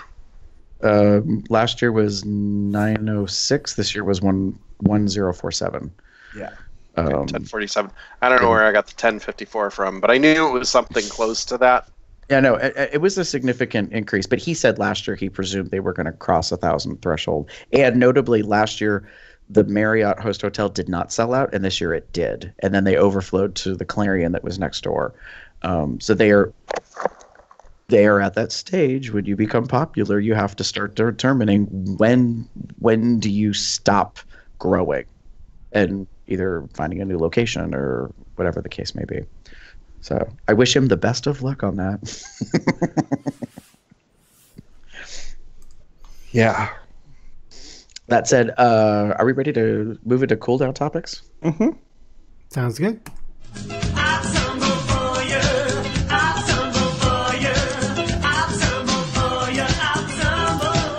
So you remember last week when we kind of went just a little wrong for various reasons? Well, here's what we picked last week. I'm calling this Going Down, or Gone Down, because it's a GIF, but it's not of him going down, it's him coming back up. Looks like right after the climax, based off of the slobber that's coming off his mouth as he comes off the penis. I have something to say, but I'll wait till the end to say it. No, you can But say the it. one thing I'm going to say now is hello, throat slime. Nice. It's a very nice GIF. Mm-hmm. Mm-hmm. Mm-hmm. That's when you know your throat is doing some work. Mm-hmm. Yeah. Damon? So I did. I wasn't here last week, but I did pick a new one, and I just saw this picture and I really like it. I'm calling it "Rock the Pump," and it's a very nice looking man, nude, and he's got a nice pair of heels, and it's just a really good picture. Yeah, it looks like he's wearing approximately a 2.5 or a 3-inch strap heel with an open toe. So for those that are kind of confused, yes, they are basically women/drag queen type shoes you might think of, but he is buck ass naked and he is working them. I have with this a beard strange, with a little bit of ink. I have this strange feeling that he's in order to get his leg up in that type of position, he had to hold on to that one. Either that or it's just to help him like hold the pose for the shot to be taken. But he's obviously holding up his left foot by the heel. Yeah. I like it. Well, you can have balance and and flexibility, but I know if he was doing a series of shots for exposure, it might have taken him a little bit to get that shot that he wanted. I appreciate the gentleman wearing the pump, and I like the photograph in general. It's a well-composed photograph, especially the way that there is this orange set of lockers in front of him, and it's just a very well-done photograph. Yeah. Chester, your pick? So mine, I titled Morning Folks.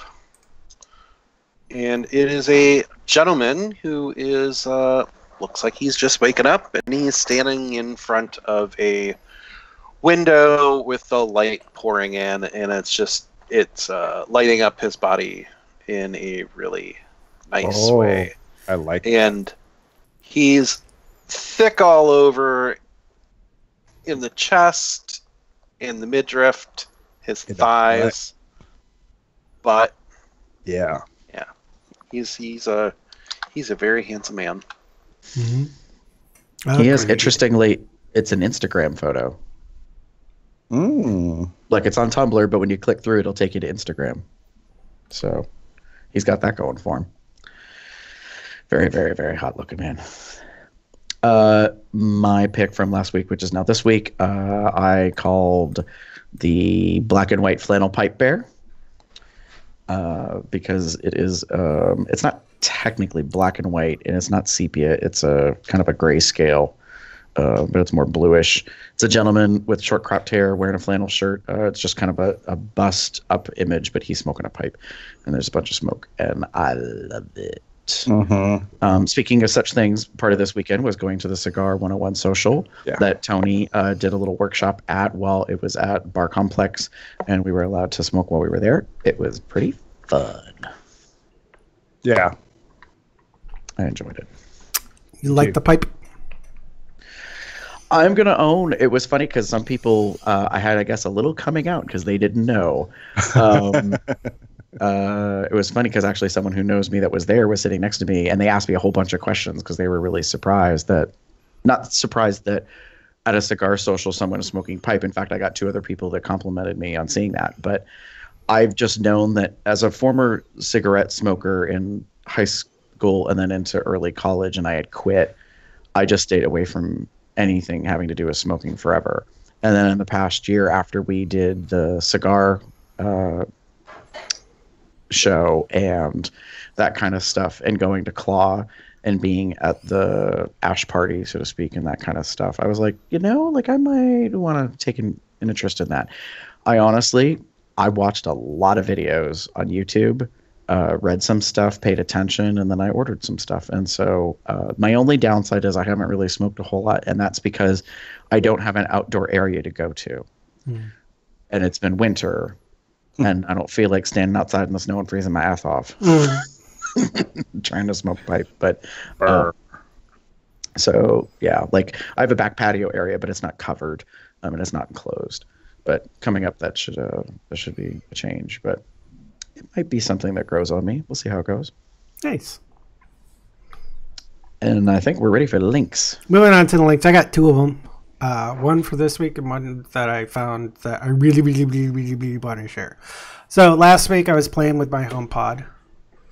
Hi, HomePod. Hey Siri, I love you. I bet you say that to all your Apple products. You probably can't hear that because I have it low, but you said we heard. Well, I'm thinking more listeners at home. He said, I bet you say that to all your Apple products. Anyways. You do. I found a few bugs while trying to play some certain things, but other than that, it's been nice. I've been really liking it and using it as my speaker for my Apple TV. It's got a lot better sound than my television, so I finally got a sound bar. Nice. Which I've been wanting to get as a sound bar, so and this works really, really well for it. And in the morning, I can just, when I wake up, I can go, hey Siri, what's the weather? It's currently partly cloudy at 71 degrees in Austin. Expect cloudy skies starting tonight.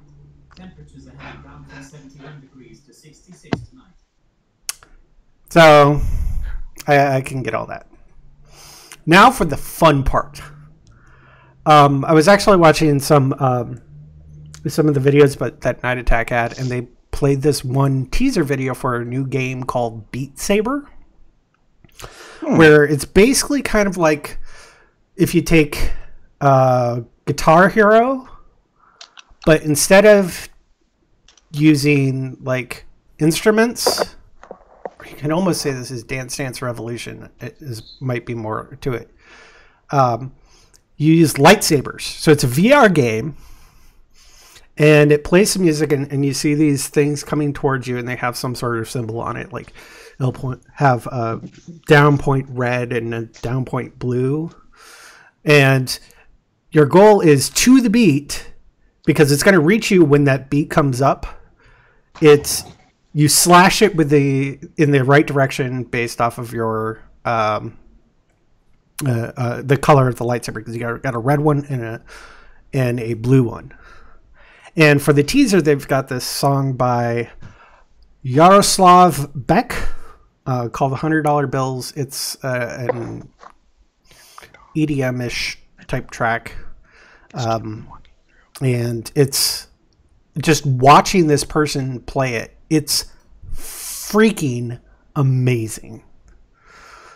And it's just fun. So this was from the composer's page, which actually has the full track, while the teaser only had like 30 seconds or something.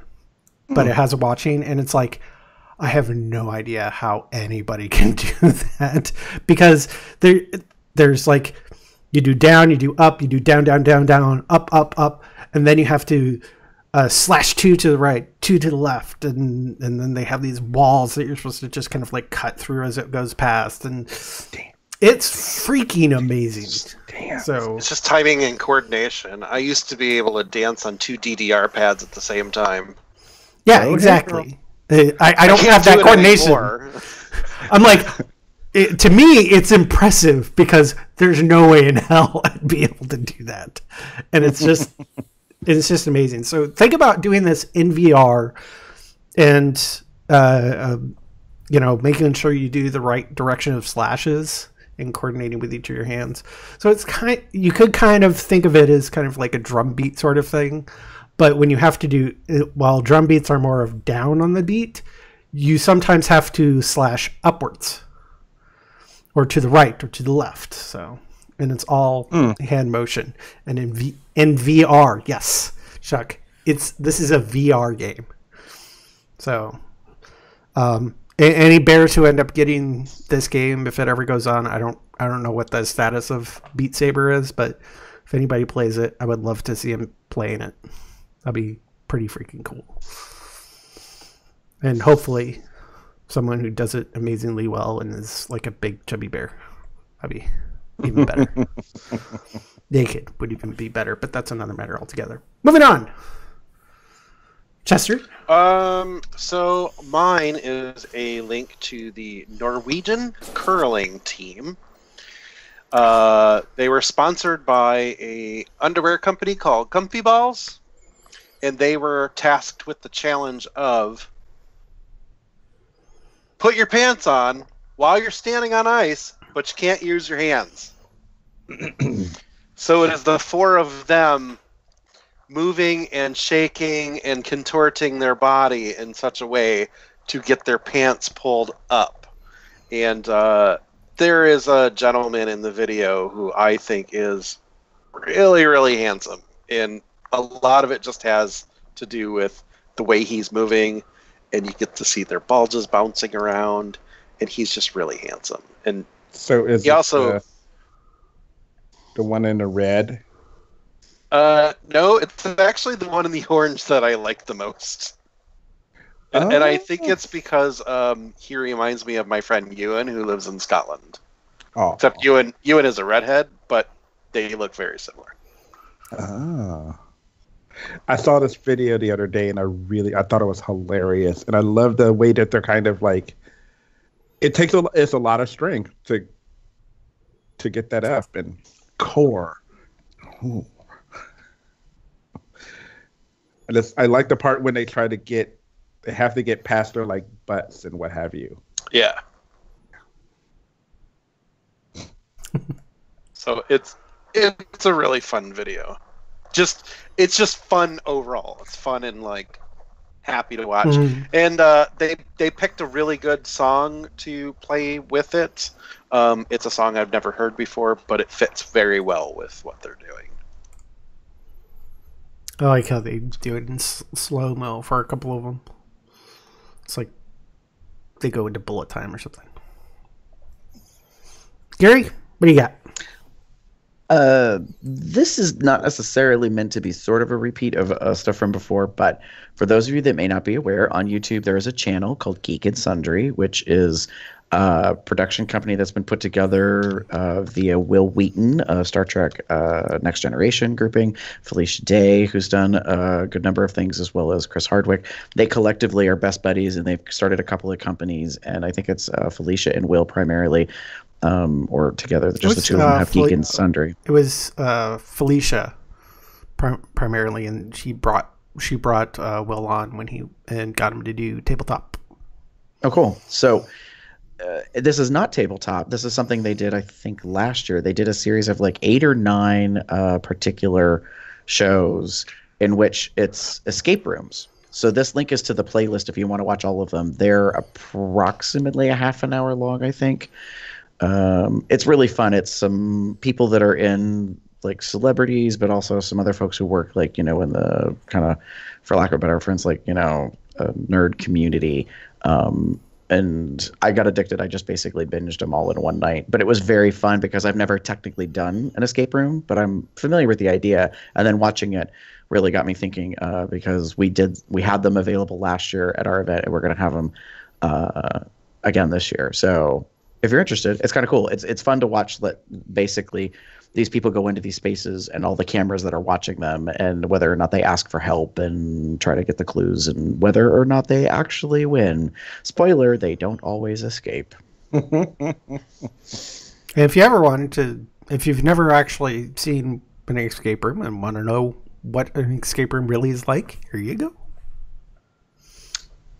I'm a proud sponsor of Geek and Sundry and Nerdist because I pay for Alpha. Cool. Mainly because Escape I like rooms having the Alpha version of Critical Role, but bonus for everything else. Escape rooms are amazing. I think they are whomever had the marketing idea to come up with that and the concept and see it through to the way that they did and how they've taken off. Mm-hmm. Like the pop culture of how things are these days where they go viral. Escape rooms are probably one of the greatest things that came out of the last 5 to 10 years of new pop culture things to do socially with your friends.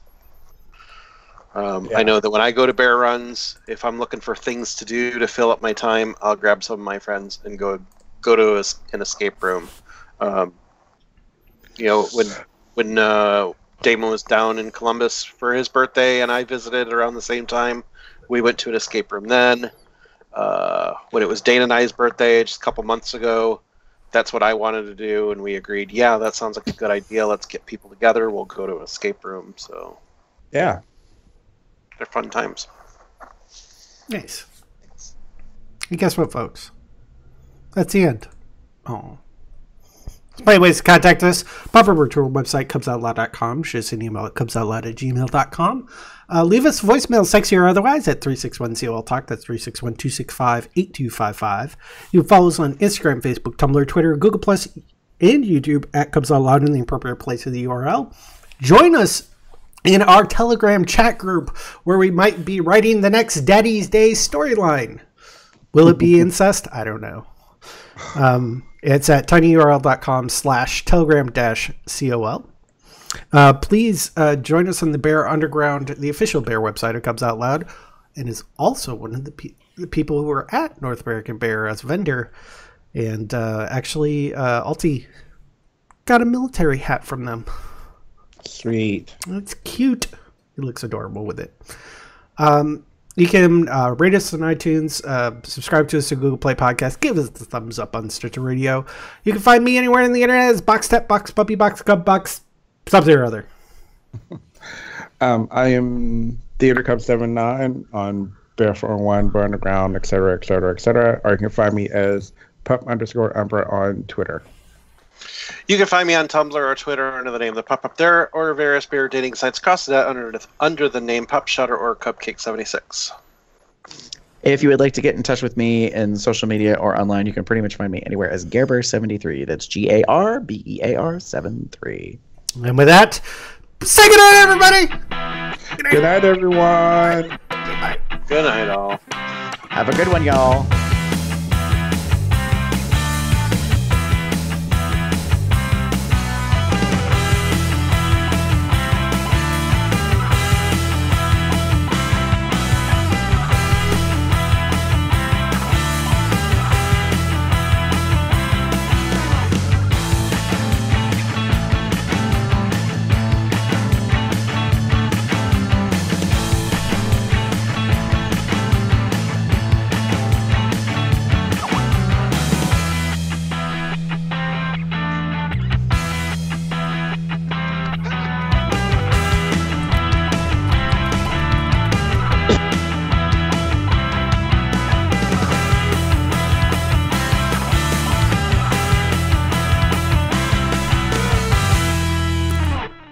That's why we put up the post show, which has 4 urinals at it. Speaking of which, I'll be right back.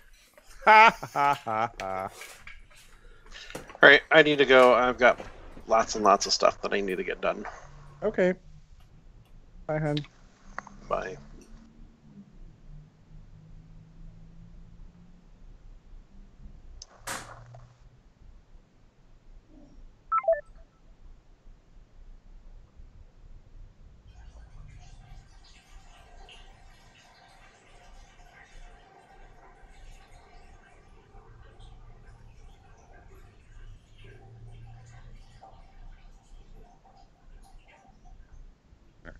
Well, before dinner. Oh, How late are you guys? I'm done, or you guys? yeah, we just Finished. are we off air? I don't know if we're off air. Are we off air yet? Jeff? Oh, Jeff went to the restroom as well. Sorry. Damon, are you talking to yourself? No. I was talking to you for a second and I realized you were gone. Thank you, Jim. I'm having Jeff. I'm going back to Jeff and I. They actually putting me. Oh.